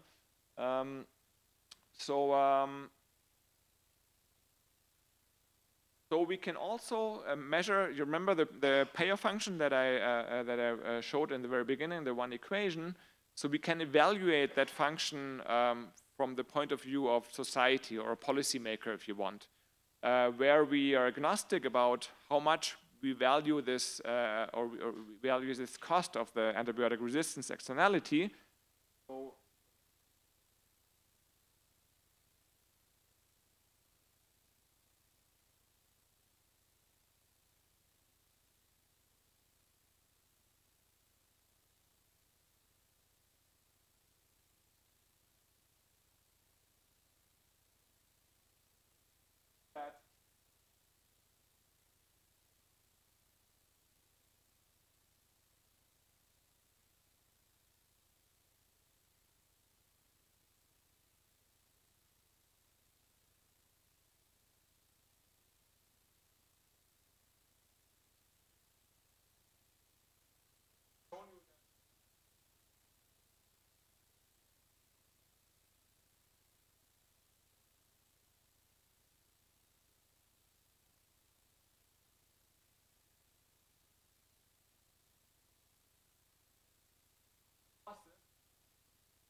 letting them do what they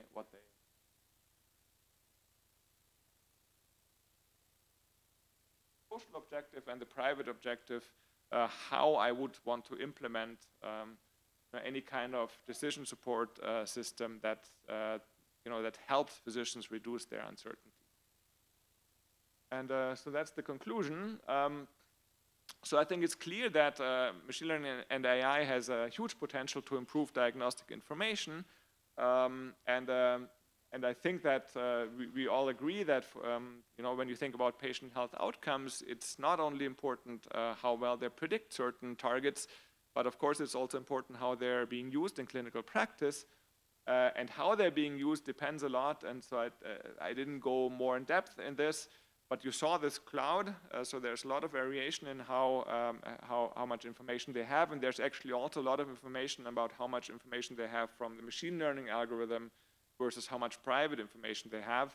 So if you looked at the physician level, which we do in our paper, you can actually see that there's a lot of variation in how useful machine learning information is for individual physicians.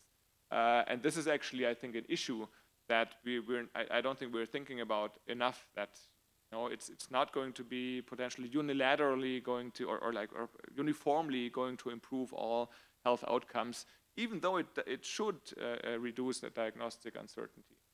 Yeah, so this is, of course, the talk was chosen this way. So I think public health objectives, they can be very important when we think about this system. And so if you're worried about certain public health objectives, then also it's so providing better diagnostic information is not always actually welfare improving, which is a bit of a counterintuitive results maybe.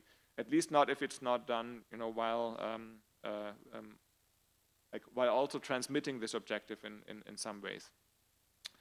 Okay, and so of course this is all using observational data and modeling work, and this is a big caveat one has to give.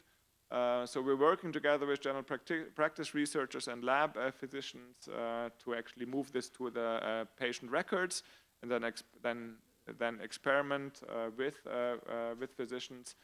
Yeah, but this is a complicated topic which I'm happy to talk about after. Thanks a lot.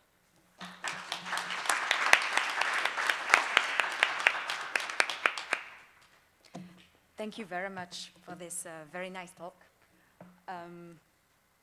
Questions are open to the floor. So, yeah.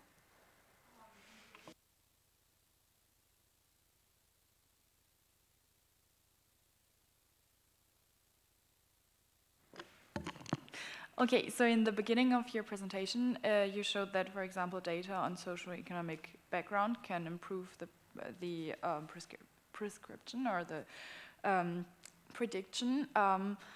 How would you collect that data? So would it be like a task for the physician or for the practice to collect that, or for the patient to include this in a software somehow? Yeah, that's a good question.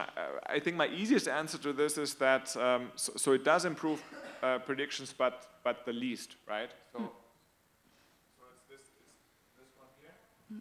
So my takeaway from this is would be that we maybe don't need them at all. So, and I think this is also in a way a good result, because it's I think there's many ethical problems one can think about using these data actually in practice. Yeah, ethical also, like for privacy policy. Yes, I think yeah, absolutely. Yeah, yeah. So, so we're actually quite happy about this. Yeah. Okay, thank you.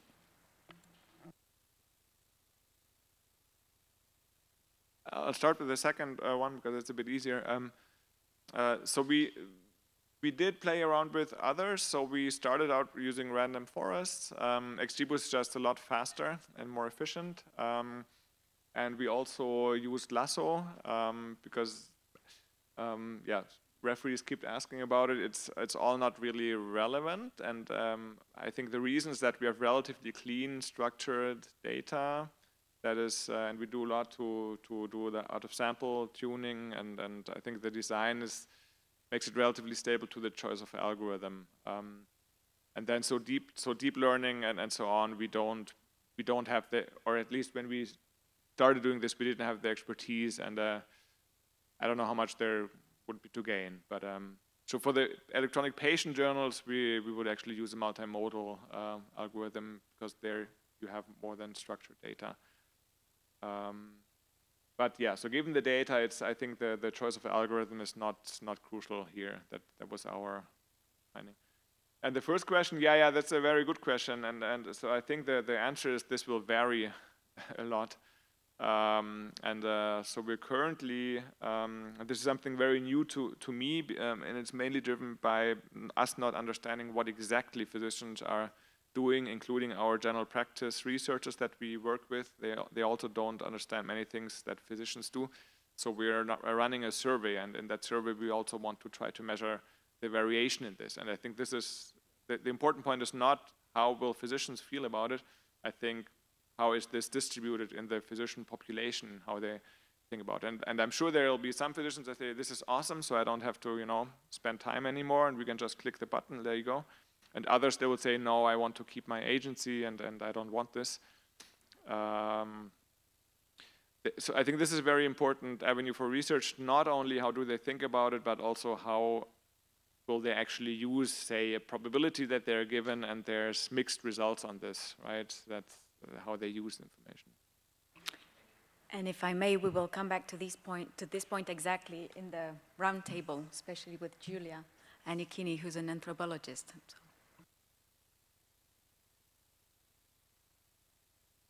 So I think it's probably time for coffee now. And so Hannes will be taking coffee too, Yann too. So if you have any more questions, just feel free to ask them. So see you in, how many time do we have? Like, okay, so 15 minutes. Yeah? Okay. Je vais juste profiter que vous soyez encore tous là. À l'heure du déjeuner, il y a les doctorants qui présentent leurs posters qui sont juste dans le hall. Je ne sais pas si vous aurez tous le temps ou l'occasion de pouvoir les écouter. Donc vous pouvez profiter de la pause café pour aller faire un tour des posters et voter pour celui. Alors sans explication, ce n'est pas toujours très simple, mais vous pouvez en tout cas voter pour le thème qui vous intéresse, voilà, le domaine de recherche. C'est tous lié sur l'IA et la société. Voilà. Bonjour à tous. Donc, on parlera maintenant en français. Et ce dont je viens de me rendre compte, c'est que Hannes Ullrich est quasiment bilingue. Donc, il pourra suivre cette table ronde alors que je ne m'y attendais pas. Alors, bienvenue. Pour cette table ronde, nous allons parler IA, cette fois en imagerie médicale, les outils d'aide à la décision qui sont basés sur l'IA pour le diagnostic et le traitement. On va revenir généralement sur les aspects positifs de l'IA en imagerie médicale et les défis potentiels qui restent à relever. Donc on va à la fois parler des projets qui ont développé un outil IA à partir d'imagerie médicale. On va parler transfert de ces outils dans la pratique clinique. Et on parlera aussi des conditions sine qua non pour l'existence de ces outils. Donc à la fois pour construire ces outils, donc il faut des données de qualité, accessibles également. Et puis, il faut aussi des conditions pour l'utilisation optimale de cet outil en pratique. Et donc là, ça rejoint la question qui a un peu été abordée tout à l'heure sur comment les médecins utilisent un outil IA en pratique. C'est fondamental, c'est pourtant assez peu étudié, mais ça détermine en fait s'il sera efficace in fine. Donc, pour parler aujourd'hui de ces sujets, nous avons 3 intervenants, Irène Buvat, Emmanuel Bacry et Giulia Anichini. Irène Buvat, vous êtes physicienne, directrice de recherche au CNRS et spécialiste en imagerie moléculaire. Vous dirigez le laboratoire d'imagerie translationnelle d'oncologie à l'Institut Curie. Vous avez également une chaire à l'Institut Prairie, l'Institut parisien d'intelligence artificielle, et vous êtes membre, même vous dirigez un work package à l'Institut Cancer des femmes, qui vient récemment d'être créé, dont PSL est aussi est un des membres fondateurs. Merci d'être avec nous. Emmanuel Bacry, vous êtes directeur de recherche ici en mathématiques au CEREMAD. Vous êtes également directeur scientifique du Health Data Hub, donc pour ceux qui ne connaîtraient pas la plateforme des données de santé, qui a pour objectif de faciliter le partage des données de santé de sources variées afin de favoriser la recherche. Vous avez notamment dirigé entre 2015 et 2020 un partenariat entre la CNAM et l'École Polytechnique qui consistait à développer des méthodologies Big Data sur le SNIRAM. On y reviendra certainement, cette immense base de données médico-administratives qui est un petit peu unique au monde.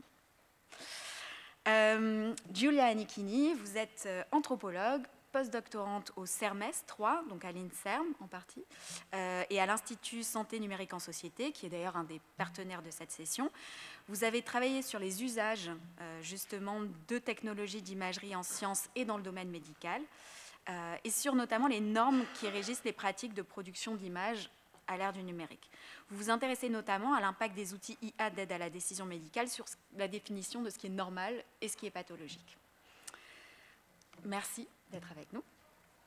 Je voudrais commencer peut-être par vous demander, Irène Buvat, quels sont d'après vous, en général, ce que vous considérez comme les aspects positifs de l'utilisation de l'IA avec les images médicales et peut-être les défis qui restent à relever. Voilà.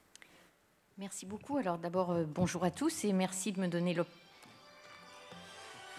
l'opportunité de participer à cette table ronde. Alors, j'ai l'habitude de présenter l'IA comme un outil utile en imagerie médicale selon 2 axes. Le premier axe, c'est que l'intelligence artificielle permet d'automatiser un certain nombre de tâches quotidiennement accomplies par des radiologues ou des médecins nucléaires, qui sont les 2 spécialités qui font usage de l'imagerie médicale. Par automatisation, j'entends qu'on dispose désormais d'algorithmes qui vont permettre de détecter des anomalies dans les images et donc de pointer ces anomalies pour le radiologue de façon à ce qu'il puisse focaliser son attention directement sur ces anomalies. On dispose aussi d'algorithmes qui vont permettre d'effectuer des mesures automatiquement sur les images, là où un radiologue prendra plusieurs minutes, voire dizaines de minutes pour effectuer ces mesures. Alors ça, c'est vraiment un atout de disposer de tels algorithmes pour 2 raisons essentielles. La première, c'est que ça va être un gain de temps. Il faut comprendre qu'actuellement, les examens d'imagerie médicale sont très riches. Vous faites un examen, vous avez des centaines, voire des milliers d'images issues de cet examen. Donc, balayer toutes ces images à la recherche d'une anomalie est extrêmement chronophage. Et si on a des algorithmes qui permettent directement de focaliser l'attention de l'expert sur les régions suspectes qui nécessitent d'être analysées par le radiologue, ça permet de gagner beaucoup de temps. Donc ça, c'est un premier avantage. Le deuxième avantage, c'est que la disponibilité de ces algorithmes devrait permettre de lisser des inégalités territoriales. Certaines pathologies sont relativement rares, donnent lieu à des images complexes à interpréter, et on n'a pas les experts dans chaque pathologie dans tous les établissements de santé. En revanche, un algorithme, dès lors qu'il a un coût raisonnable, peut être déployé et être mis à disposition de tous les établissements de santé, si bien que même en présence d'une pathologie rare, l'algorithme saura l'identifier, alors que si on n'a pas l'expert qui connaît parfaitement les images associées à cette pathologie, le patient risque d'avoir moins de chances d'être correctement diagnostiqué. Un autre avantage, c'est que les algorithmes, contrairement aux humains, ils ne sont jamais fatigués, c'est-à-dire que la performance de l'algorithme, ce sera la même le matin et le soir, après qu'il y ait 60 patients qui soient passés dans la journée. Donc, ça va augmenter la fiabilité de l'interprétation des images. Donc, tout ça, c'est des points très positifs. Alors, évidemment, pour que ces algorithmes soient déployés, il faut s'assurer qu'ils fonctionnent bien, que leur usage est maîtrisé, que l'expert reste maître de l'usage qui est fait de l'algorithme. C'est-à-dire qu'à la fin de l'examen, c'est quand même toujours l'expert qui a le dernier mot et qui va valider le compte-rendu. Donc ça, c'est tout ce qui est automatisation et à quel point les algorithmes peuvent faciliter le travail du radiologue, pallier potentiellement la pénurie de radiologues à laquelle on fait face aujourd'hui en France, mais aussi à l'international. Donc tout ça, c'est des points très positifs. Le deuxième domaine d'application de l'IA en imagerie médicale, c'est réaliser des tâches qu'un expert ne sait pas faire. Alors, je m'explique. Actuellement, pour chaque patient atteint d'une pathologie oncologique, neurodégénérative, cardiologique, etc., on recueille beaucoup d'informations, donc des images médicales, mais aussi des analyses biologiques, des informations cliniques relatives à l'historique, aux antécédents du patient, etc. Donc, les spécialistes disposent de toutes ces informations et malheureusement, notre cerveau, le cerveau humain, est limité dans sa capacité d'analyse d'un grand nombre d'informations.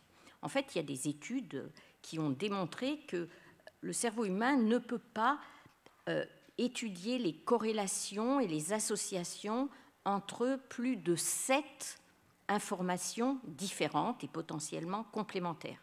Alors qu'un algorithme peut étudier les associations entre des milliers d'informations pour mettre en évidence des relations qui n'ont jamais été remarquées jusqu'à présent. Donc là, c'est vraiment utiliser la puissance des algorithmes pour réaliser des tâches que le cerveau humain ne peut pas faire parce qu'il est incapable de synthétiser et de co-analyser une quantité d'informations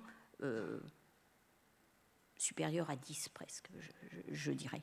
Donc là, on va pouvoir utiliser les algorithmes pour faire des nouvelles découvertes en mettant en rapport des informations de nature différente, donc l'imagerie en fait partie, mais pas que, et qui peuvent permettre de prédire la réponse d'un patient à un traitement, son évolution, etc. Et toujours sur ce même aspect découverte, qui peuvent être aidés par les algorithmes, eh bien, les algorithmes sont capables, en imagerie médicale, de discerner des motifs subtils dans les images.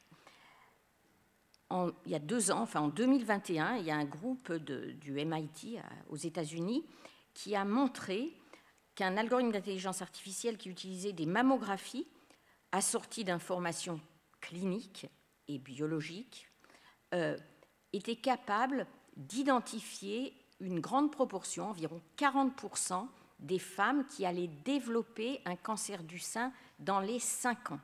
Donc à 5 ans. C'est-à-dire que 5 ans avant, l'algorithme a été capable de discerner des anomalies dans les images subtiles qui semblent préfigurer l'apparition du cancer. Et ça, il faut continuer de travailler sur l'algorithme pour comprendre quelles sont ces anomalies, quelle est leur origine, quelle est leur évolution dans le temps. Mais ça, clairement, aucun radiologue, même expert, n'est capable de le faire. Donc là, c'est vraiment le deuxième type d'application de ces algorithmes d'IA, c'est réaliser des tâches qui sont pour l'instant inaccessibles à l'homme.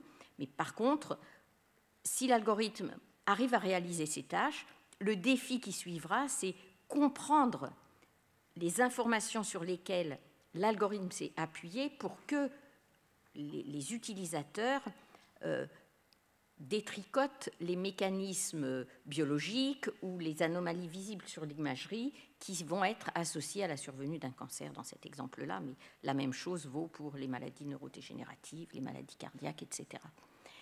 Alors évidemment, pour exploiter au mieux ce potentiel de découverte associé à l'usage de l'IA, il va falloir résoudre un défi majeur actuellement qui est ouvrir la boîte noire. En particulier, quand on fait de l'apprentissage profond, les algorithmes sont extrêmement complexes, impliquent un très grand nombre de paramètres, et il est extrêmement difficile de comprendre sur quelles informations ils se sont appuyés pour prédire qu'un patient allait répondre à un traitement, par exemple. Donc là, c'est l'enjeu de tout un pan de recherche en IA actuellement, essayer de comprendre les informations capturées par les algorithmes et sur lesquelles s'appuient les résultats fournis par les algorithmes. Voilà, je vais m'arrêter là. Donc, automatisation et générateur de nouvelles découvertes. Merci beaucoup. On reviendra sur effectivement la question de l'interprétabilité et de l'opacité des algorithmes, et notamment est-ce que c'est une des raisons, un des freins en fait à disons, l'adhésion des médecins à ce type d'outils. Je vais maintenant demander à Giulia de nous décrire un petit peu les terrains en tant qu'anthropologue qu'elle a fait. Donc vous avez des terrains en radiologie, en radiomique. Dites-nous un petit peu ce que vous y avez vu et quelles conclusions vous tirez en fait sur l'usage des outils IA en imagerie médicale. Est-ce qu'il y a une adhésion des médecins? Est-ce qu'au contraire il y a des crispations? Est-ce que justement le caractère finalement assez peu interprétable des prédictions est un frein à l'adhésion, ou est-ce qu'il y a d'autres freins auxquels on pourrait ne pas penser qui jouent en fait dans l'adhésion et les usages? Merci. Oui, merci déjà de m'avoir invité aujourd'hui. Moi, je suis anthropologue, donc comme tu as dit, et ça fait plusieurs années que je travaille sur des systèmes d'aide à la décision médicale dans différentes spécialités. Donc, en radiologie notamment, j'ai un peu étudié les usages de ces outils qui sont introduits pour automatiser la détection d'anomalies, comme vous disiez. Et puis, j'ai étudié des outils en radiomique.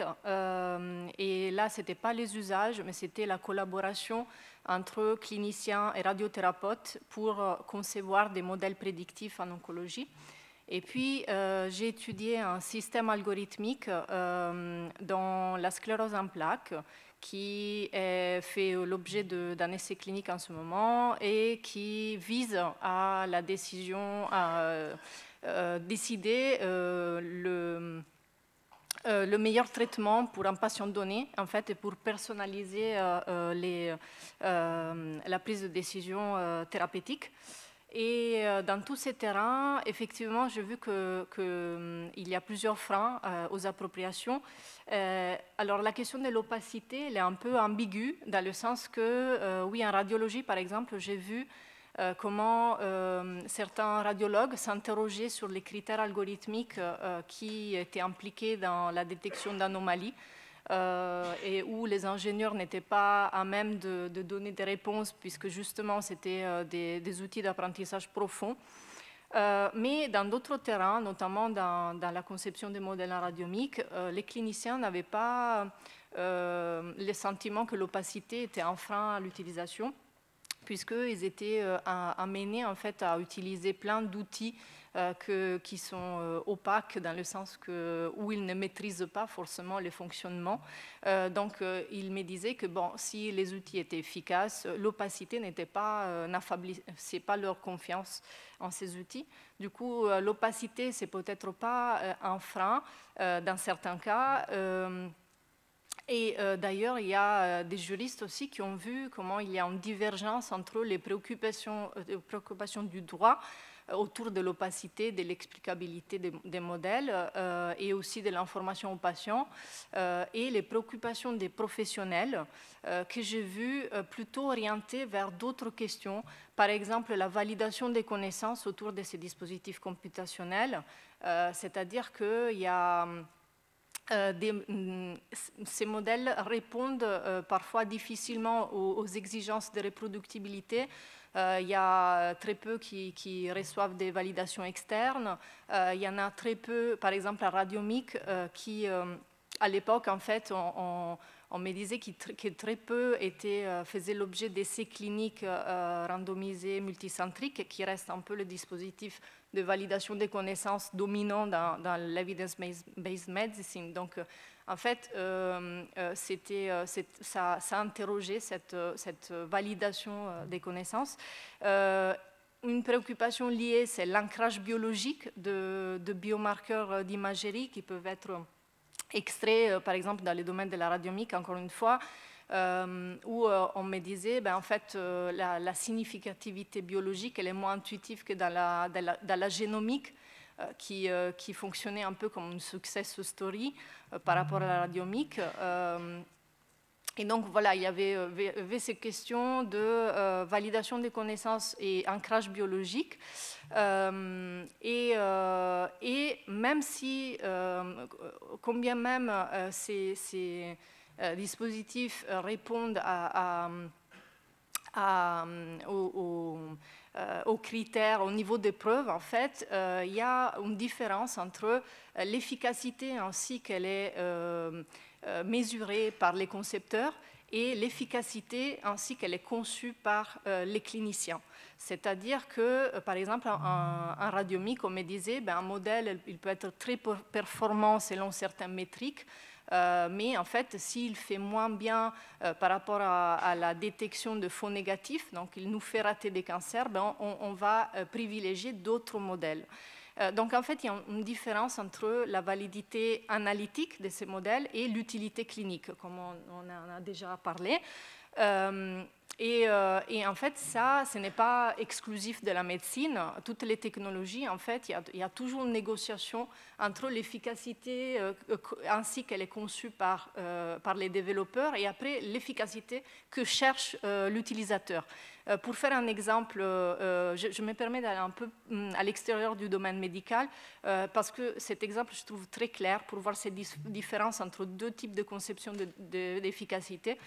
C'est un ami sociologue qui s'appelle Baptiste Cotra qui a travaillé sur le marketing prédictif et il a travaillé sur des compagnies d'assurance qui cherchaient des algorithmes qui pouvaient mieux cibler des clients potentiels.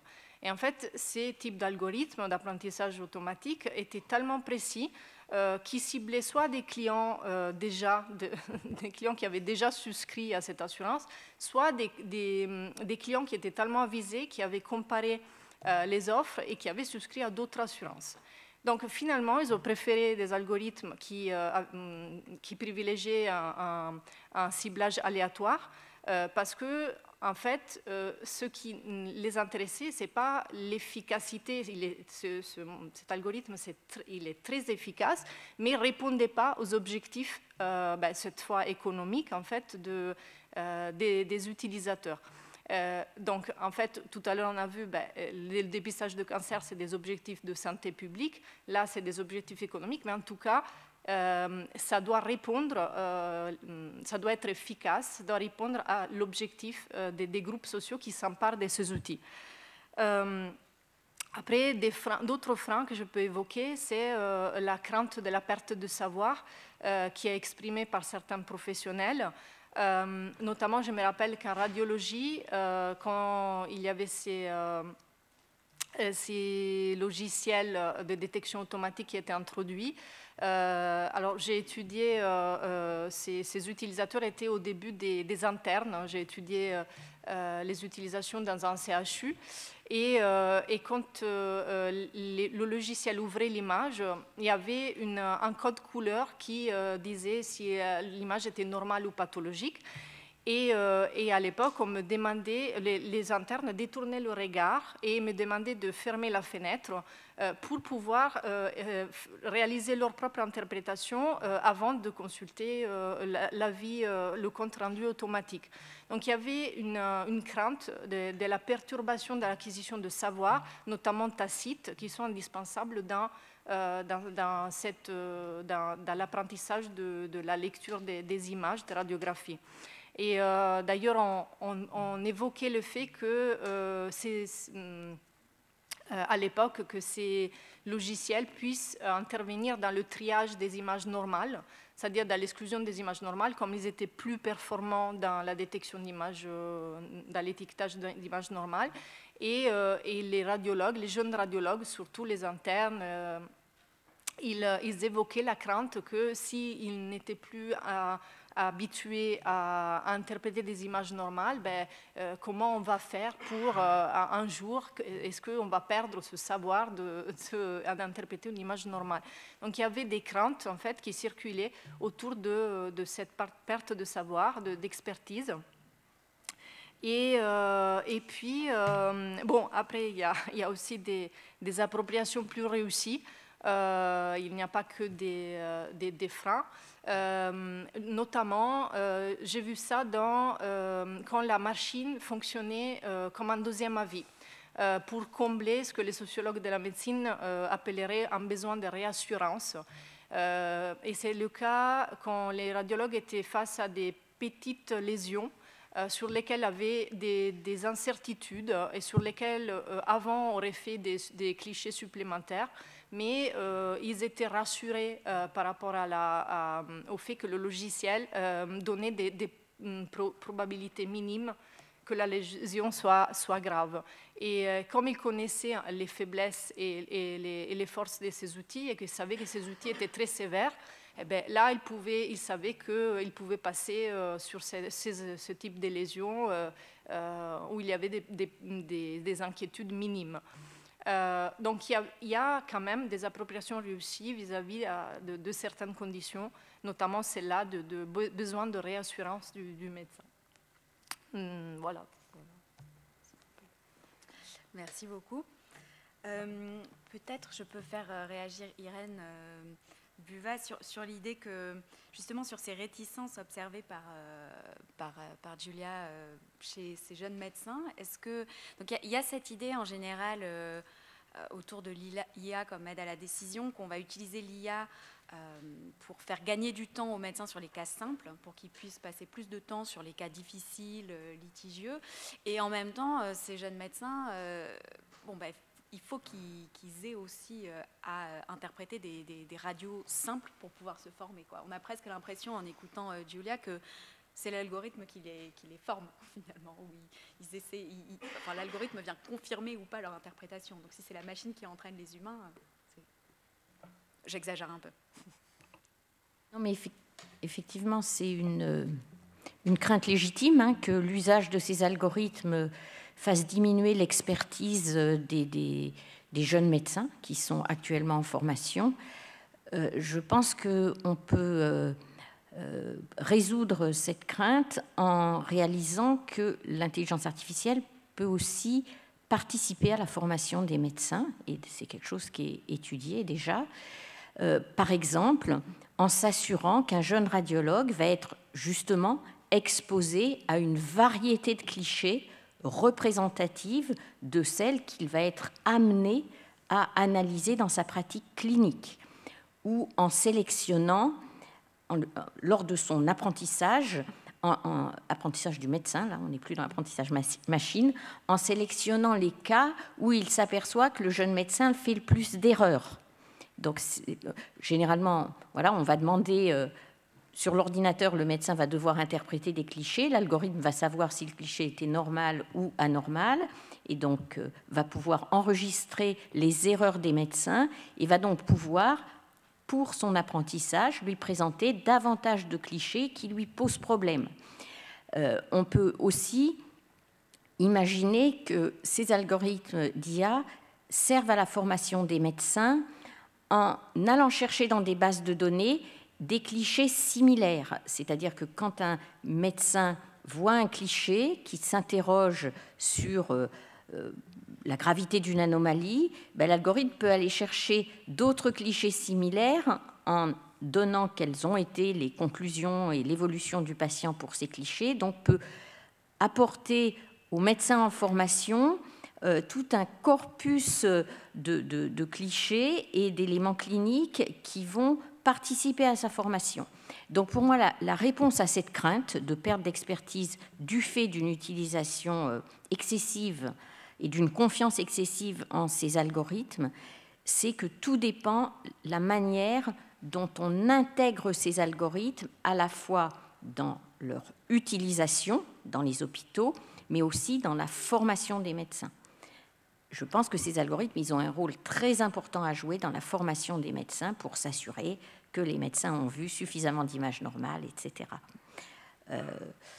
Voilà, donc moi je suis plutôt optimiste et je pense qu'il faut évidemment être prudent, c'est-à-dire s'assurer que ces algorithmes sont utilisés de façon appropriée, y compris pour les tâches de formation.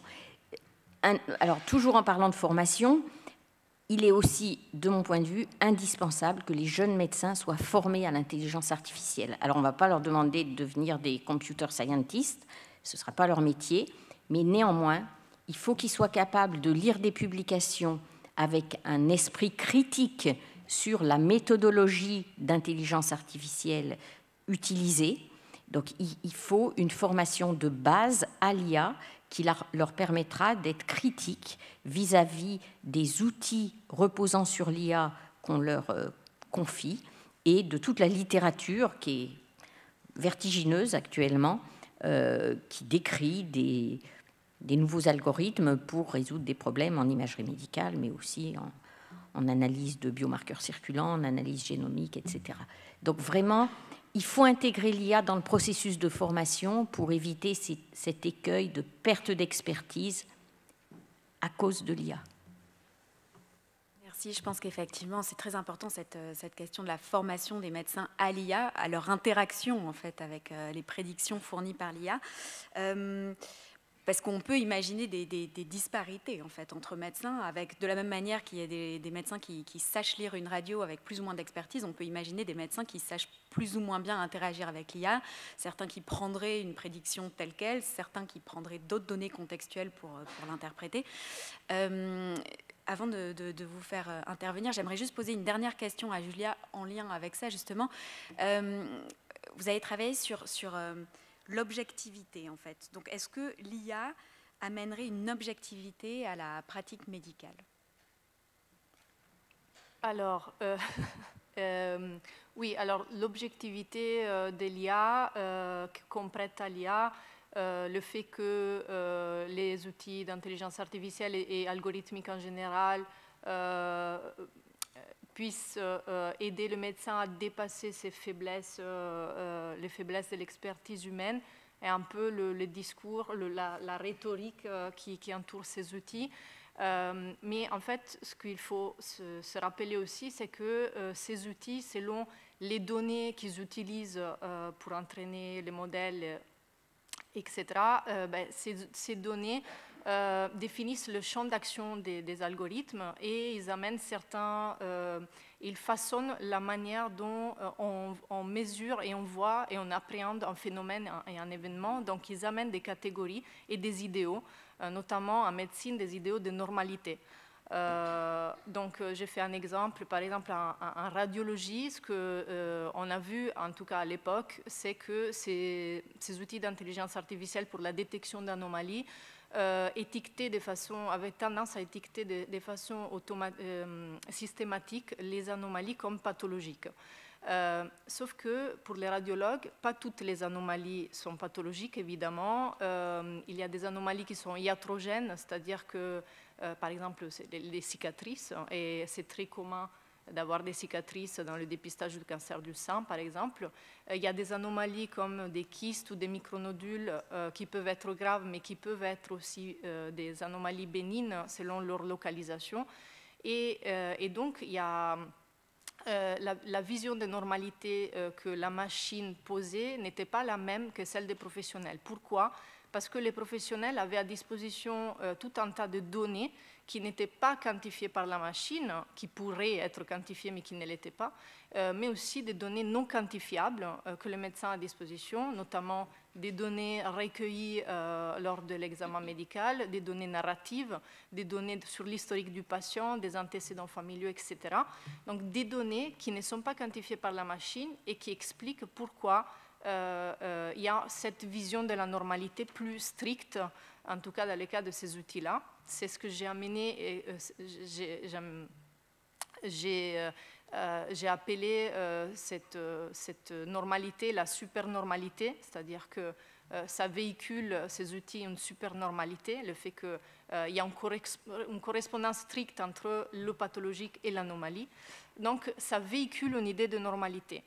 C'était la même chose pour le système d'aide à la décision thérapeutique dans la sclérose en plaques que j'ai étudié. En fait, cet outil aidait le médecin à choisir le meilleur médicament pour un patient donné. Et pour cet outil, en fait, il sélectionnait un sous-groupe de patients qui était similaire à un patient donné et il regardait, il estimait la probabilité que ce sous-groupe évolue bien en fonction du médicament qui avait été pris. Et donc, on conseillait au patient le médicament qui était associé à une évolution, à une meilleure évolution. Donc, pour cet outil, le meilleur médicament était le plus efficace en termes d'action de la molécule sur l'évolution de la maladie. Sauf que quand je suis allée regarder les consultations médicales, et j'ai vu comment les médecins, les professionnels de santé, mais aussi en concertation avec les patients, choisissent les médicaments, le traitement de fond qu'ils doivent prendre pendant des années.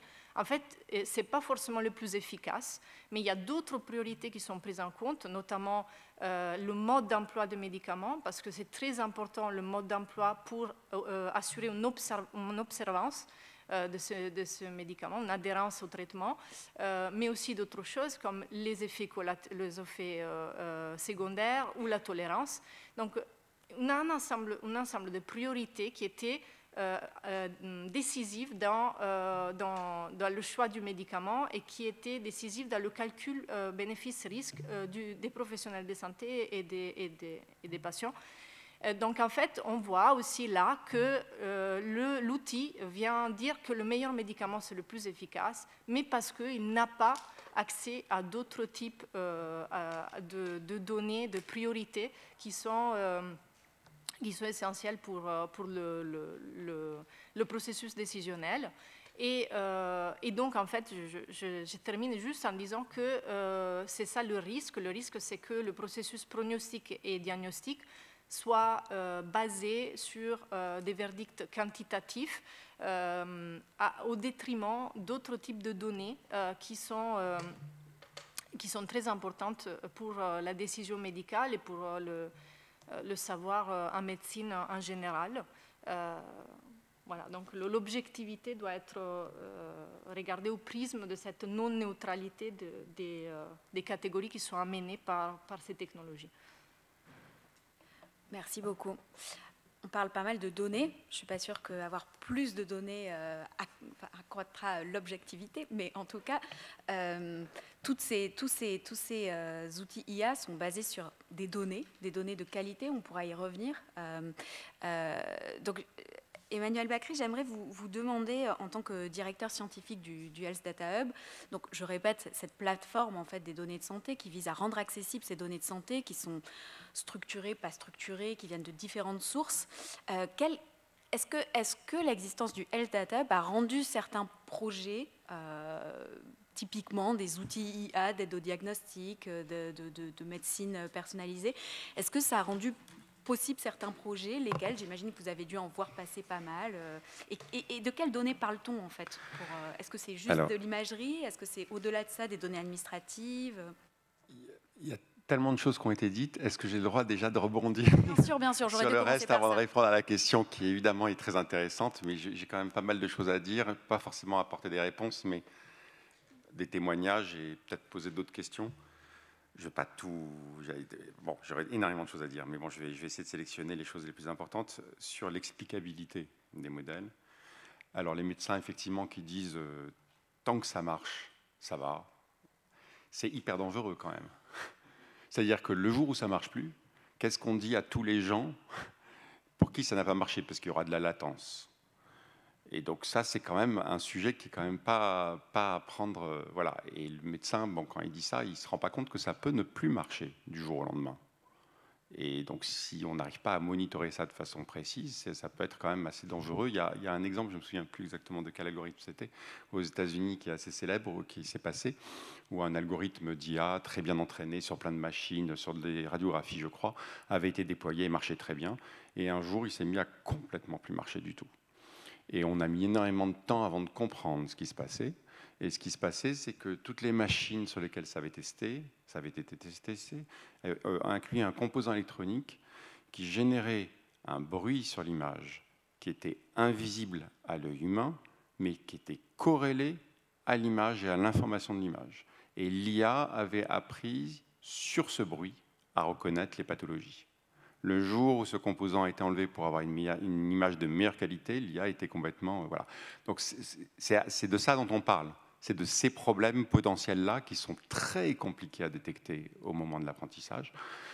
Bon, quelle est la solution à tout ça? Je comprends très bien que exiger une explicabilité parfaite avant de sortir un DM, ça semble aussi assez délirant, mais il faut arriver à trouver le bon compromis, et ce n'est pas du tout évident. Et quand on parle de garantie humaine, ce n'est pas de moi cette réplique, mais j'aime bien, je l'ai entendue et je la reprends maintenant.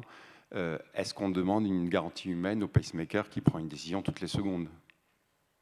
Donc le pacemaker, il prend une décision toutes les secondes ou un peu plus, et il n'y a pas une garantie humaine qui vient valider sa décision, et heureusement, Dieu merci, personne n'en veut de ça. Donc il y a aussi une limite à ça, il ne faut pas forcément être un ayatollah de ce genre de choses. On a parlé du choix des métriques dans l'évaluation des DM, donc ça c'est évidemment absolument fondamental. Je pense que tant qu'on n'est pas rentré dans le sujet, on ne se rend pas compte à quel point on peut faire dire tout et n'importe quoi à un processus d'évaluation si on ne choisit pas les bonnes métriques. Et la métrique est évidemment totalement dépendante de l'utilisation qu'on va faire d'un même DM. Hein. Un DM peut être utilisé pour du dépistage, pour de la prévention, enfin, pour plusieurs cas d'usage. Et les métriques qu'on va regarder sont différentes. Donc, il y a une chose qui est très importante, ça, nous, on travaille dessus au web. On a un gros projet européen qu'on lead avec Curie, d'ailleurs, et avec Santé Numérique, mais avec d'autres centres en Europe, où, en fait, on va mettre en place des bases de données de validation qui n'ont été vues par personne, par aucun DM, qui vont permettre aux établissements de santé d'évaluer les DM qu'on leur propose pour répondre à un besoin, et donc de faire des processus d'évaluation extrêmement stricts en fonction de leurs besoins et qui vont permettre de choisir. Parce qu'aujourd'hui, la plupart des centres avec lesquels on discute nous disent l'évaluation, on essaye quelques DM, et puis au bout de 2 semaines, on se réunit avec les médecins, puis on se dit OK, lequel on choisit et lequel on garde. Voilà, Alors, ça ne veut pas dire que ça a conduit à de mauvaises décisions, mais on aurait envie de quelque chose d'un peu plus strict. Sur la formation, je ne vais pas redire ce qui a été dit, hein, c'est sûr. Il y a juste, si je me fais un petit peu le critique des formations qu'on a aujourd'hui en France, il y a une chose fondamentale. Le data scientist, il doit travailler avec le médecin ou le futur médecin, et le futur médecin, il doit travailler avec le data scientist, ça c'est sûr.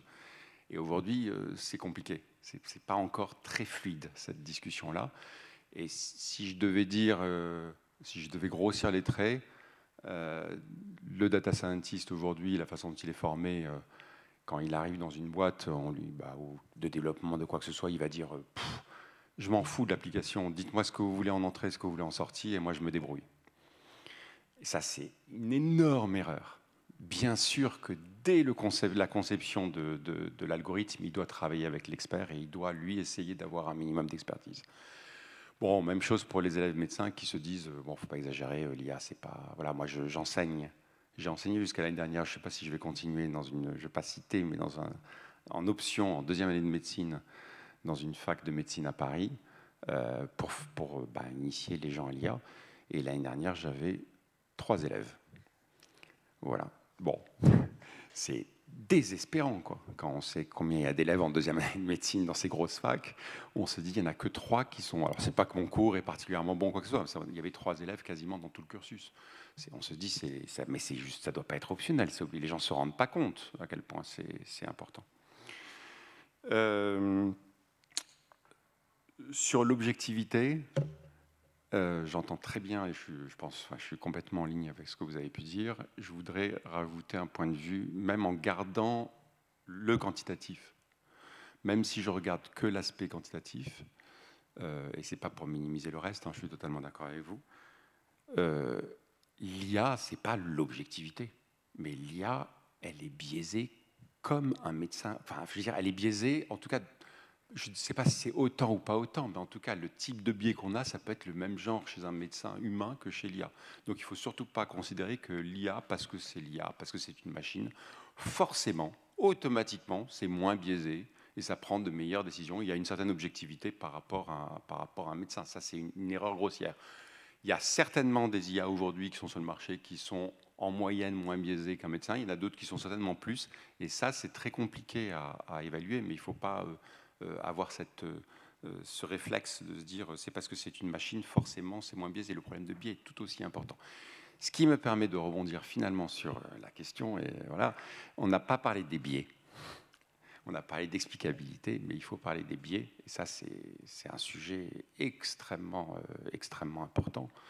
Quand on entraîne un algorithme, les données sur lesquelles va être fait l'entraînement, comment est-ce qu'on les choisit, ça va guider évidemment toutes les décisions de l'algorithme. Moi, je prends toujours comme exemple, pas dans le médical, je trouve ça très parlant, parce qu'en fait, c'est un truc qui est arrivé, moi, dans une boîte que je suivais.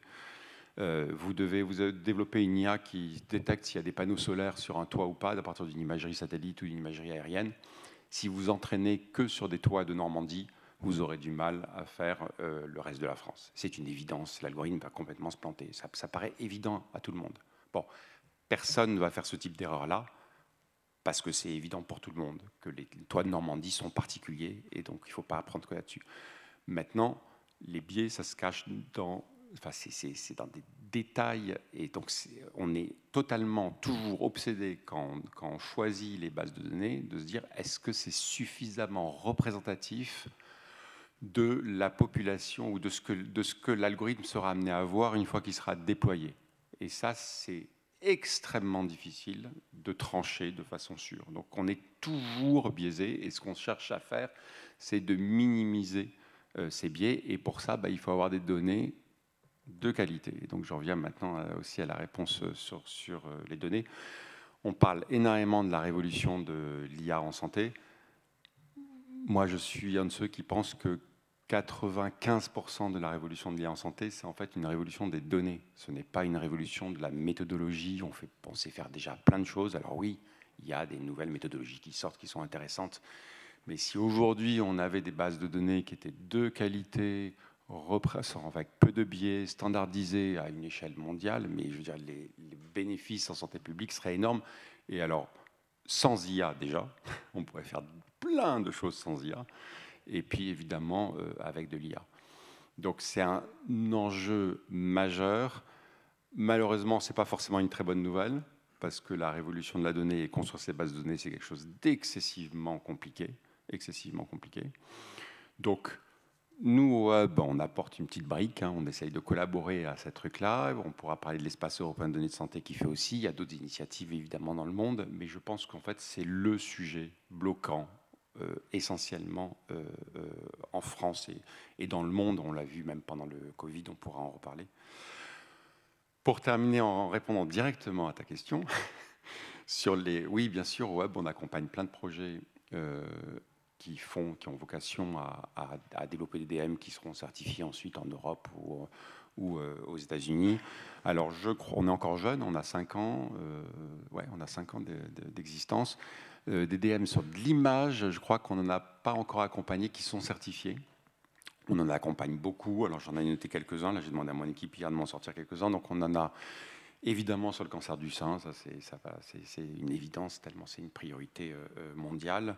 Sur de la détection précoce, hein, ça c'est toujours les choses délicates hein, dans le cancer, c'est que quand on parle, je ne suis pas oncologue, mais quand on parle aux radiologues, aux oncologues, on voit une image, on a toujours peur, quand l'image n'est pas claire, on a toujours peur de déclencher tout un parcours de soins parce qu'on se dit on ne sait pas vraiment s'il y a cancer ou pas et donc on attend quelques mois et là il y a peut-être une perte de chance. Donc savoir effectivement détecter un cancer justement quand l'image n'est pas claire, ça c'est vraiment un game changer et il y a pas mal de DM qui bossent dessus. On travaille avec des chercheurs et une boîte qui travaille sur des images d'IRM de prostate pour faire des comptes rendus automatiquement et faire de la prédiction de l'agressivité du cancer. On travaille avec des boîtes qui font, et des chercheurs aussi, qui font en dermato. On n'a pas parlé de dermato, il y a beaucoup d'applications en dermato. Hein, vous savez, aujourd'hui, vous avez des applications, vous prenez prendre en photo un grain de beauté et vous avez en fait maintenant des expertises qui sont réalisées par des médecins qui sont remboursés par la Sécu suite à ça. Donc c'est vraiment des dispositifs médicaux qui sont certifiés hein, et qui donnent lieu même à des remboursements. On travaille aussi sur tout ce qui est scan thoracique associé à des ECG sur de la prédiction d'AVC. Donc ça aussi, c'est avec des boîtes et puis des chercheurs en général. C'est souvent des consortiums qui allient les deux. Hein. Il y a un enjeu de l'IA là-dessus. On a parlé des défis. Dans les défis méthodologiques, il y en a un qui est la multimodalité, c'est-à-dire la prise en compte de données de nature très différentes.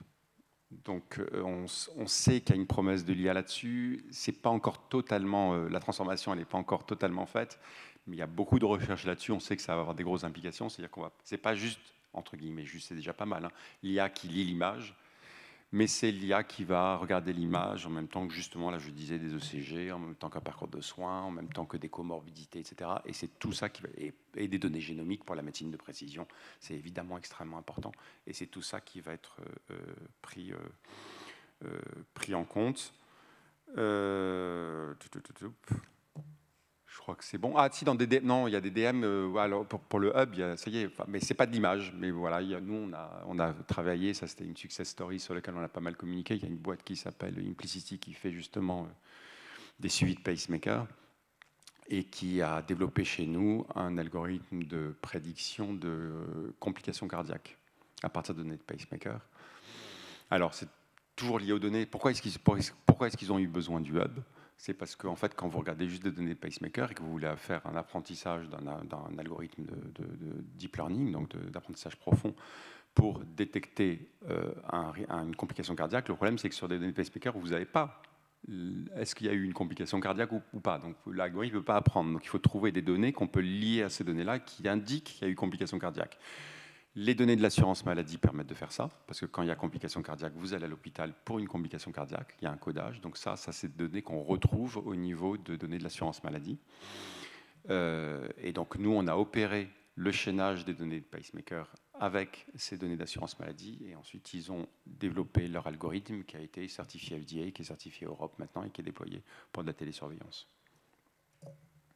J'étais un peu long, mais voilà. Non, merci. Irène Buvat, vous voulez rebondir là-dessus? Sinon, j'ai des questions. Je suis complètement d'accord avec ce qu'a dit Emmanuel, c'est-à-dire, effectivement, il y a un gros enjeu dans l'intégration de données de différentes natures, parce qu'on a compris maintenant qu'un seul type de données ne permettait pas de caractériser complètement une maladie. On a eu beaucoup d'espoir dans la génomique il y a quelques années, et puis on s'est aperçu que même après avoir décrypté le génome, on ne savait pas guérir les maladies ou les prévenir. Et on peut dire la même chose de toutes les modalités. Donc l'imagerie est une composante nécessaire, mais pas suffisante, de même que la génomique, de même que les biomarqueurs circulants, de même évidemment que les antécédents cliniques. Donc il y a un gros enjeu dans la conception de modèles qui sont capables d'intégrer ces données multimodales. Évidemment, c'est extrêmement complexe parce que d'abord, il faut les rassembler, parce que là, les bases de données sont encore plus compliquées à constituer puisqu'il faut aller pêcher dans différents services des hôpitaux, mettre tout ça en correspondance, en préservant évidemment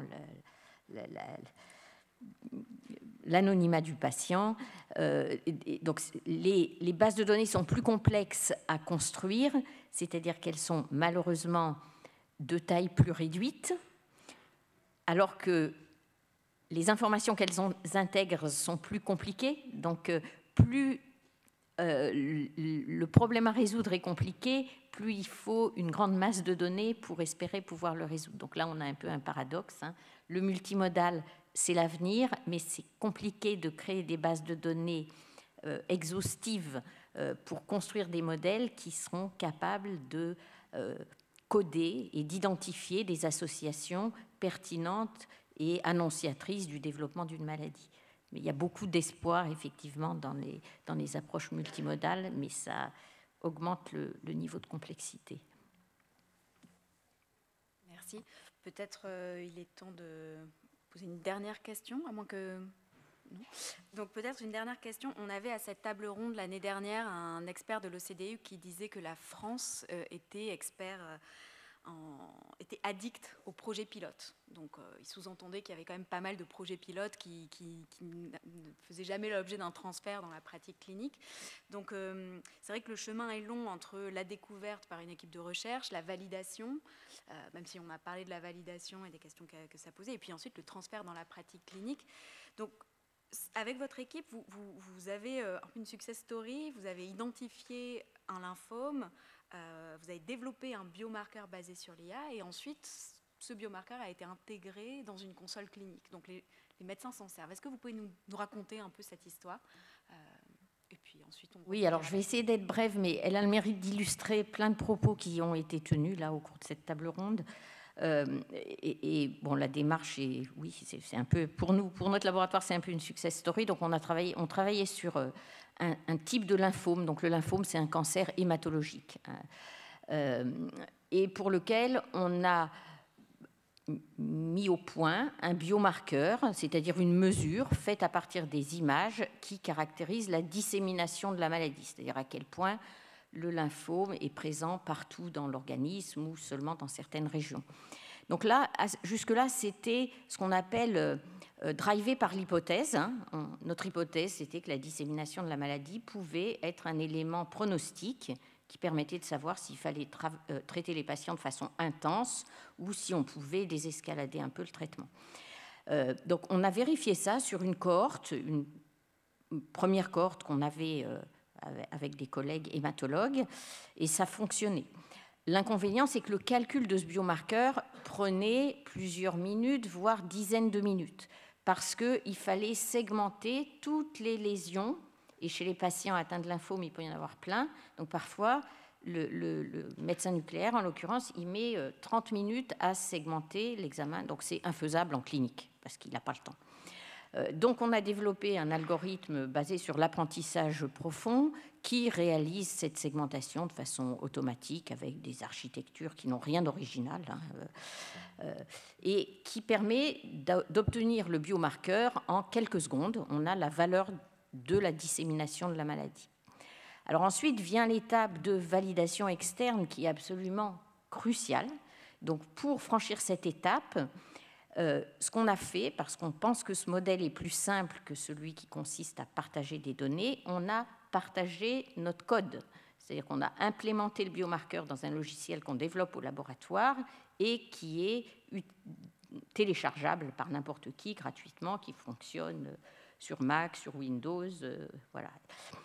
Donc nos collègues dans plein de centres ont pris le logiciel, ont testé sur leurs propres données.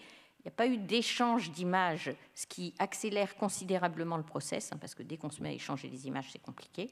Et ils ont pu vérifier si notre biomarqueur il marchait sur leurs propres données, complètement indépendamment de nous. Et non seulement ils ont confirmé nos résultats dans le type de lymphome qu'on avait utilisé, mais ils ont montré que ça marchait aussi dans d'autres sous-types de lymphome. Le lymphome, c'est une maladie compliquée, il y a différents sous-types. Donc ils ont finalement amplifié l'impact de notre biomarqueur en montrant que ça fonctionnait pour plein de types de lymphomes. Ils ont publié ça. Donc le biomarqueur a eu un écho dans la littérature parce qu'il y a eu des dizaines d'articles qui montraient que ça marchait. Et donc là, les industriels s'en sont emparés. Alors, on avait breveté quand même On le donnait gratuitement aux académiques, mais les industriels, pour utiliser le biomarqueur, doivent acheter une licence. Mais finalement, cette dissémination gratuite de l'outil qui a permis d'obtenir un haut niveau de validation indépendante, faite complètement indépendamment de nous, a été l'élément clé qui fait que finalement, en 3 ans, les oncologues, donc les hématologues, ont adopté l'index, enfin le biomarqueur. Alors pour 2 raisons, parce qu'ils ont vu que ça marchait dans plein d'endroits, et aussi parce qu'il était facile à interpréter. C'est de la dissémination métastatique qu'on a l'avantage de mesurer via un biomarqueur, mais si le médecin regarde l'image, il voit si la maladie est disséminée, et donc si l'index est élevé, ça lui semble cohérent. Si la maladie est très localisée, index faible, ça lui paraît cohérent. Donc en plus, il maîtrise, quoi. Enfin, c'est pas quelque chose d'opaque, comme on disait au début.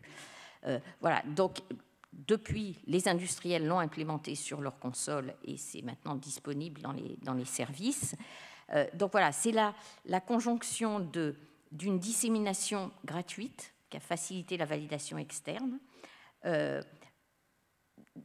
d'une interprétation aisée qui permet aux utilisateurs de vérifier la cohérence de la valeur du biomarqueur par rapport à ce qu'ils voient, et puis d'une valeur pronostique qui est utile pour stratifier les patients, c'est-à-dire identifier le groupe de patients qu'on va plutôt envoyer vers des essais cliniques parce qu'ils ont un mauvais pronostic avec les traitements actuels, et puis ceux qui ont un excellent pronostic pour lesquels on va faire ce qui s'appelle la désescalade de traitement, va permettre d'alléger le traitement et donc de réduire les effets secondaires parce que de toute façon, ils ont un pronostic excellent.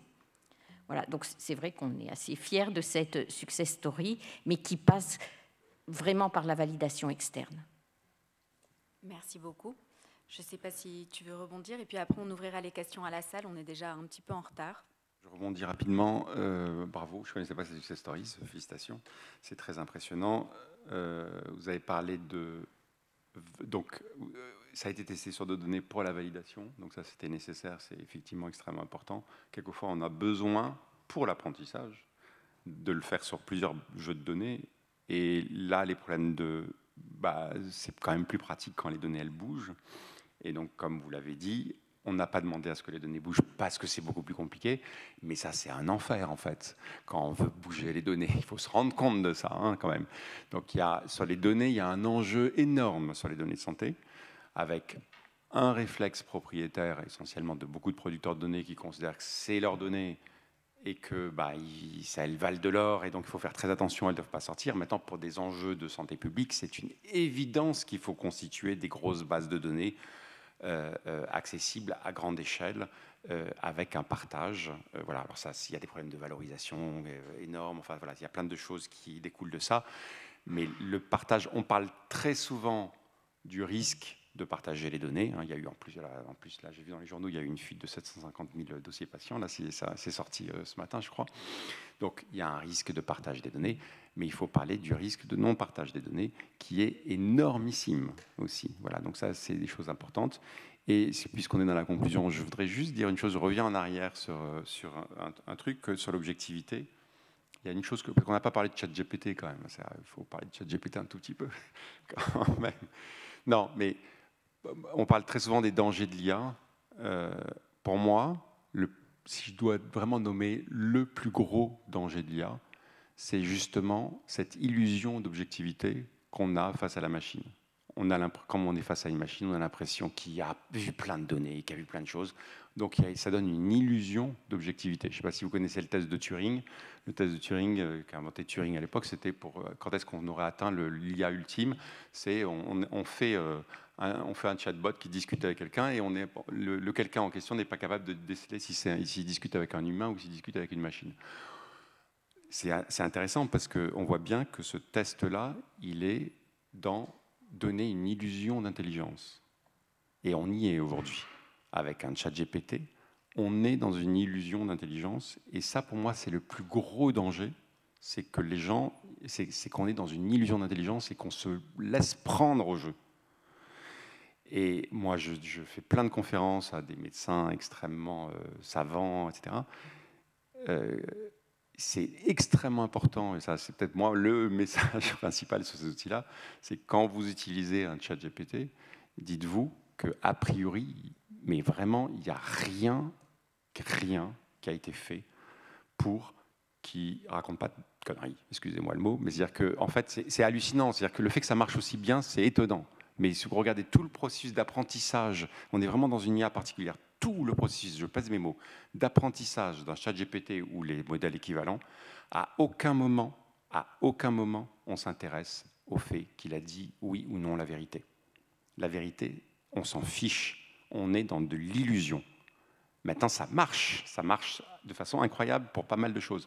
Mais il faut garder en tête, contrairement aux outils, par exemple, d'imagerie, etc., où là, il y a une vérité de terrain. C'est-à-dire que l'IA voit la vérité de l'expert. Il y a l'expert qui a dit, là, il y a un cancer, là, il n'y a pas de cancer, là, il y a un biomarqueur, là, voilà, des choses comme ça. Sur ces IA-là, il n'y a aucune notion de vérité, on s'en fiche totalement, on veut produire une illusion d'intelligence. Et donc ça, c'est un danger qui est, à mon avis, extrêmement fort, c'est de se laisser prendre à ce jeu-là, et on se laisse tous prendre. Hein. C'est sûr. Question peut-être dans la salle ?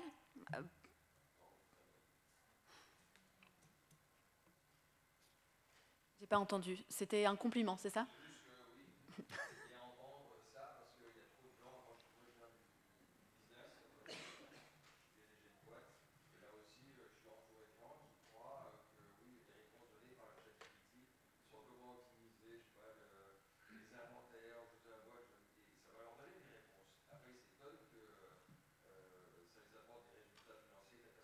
Non, mais pour moi, attention, hein, c'est des outils hyper utiles. Mais il faut savoir, dans certains cas, bien sûr, mais il faut savoir les utiliser. Et a priori, ce qui est proposé, quand l'output de ces outils-là peut avoir vraiment des conséquences importantes, ça doit être forcément utilisé par un expert qui est capable de juger de la qualité de la réponse. Sinon, il faut juste oublier d'utiliser ça. Enfin, c'est effectivement extrêmement dangereux. Mais, On va prendre une ou deux questions avant de clore la session.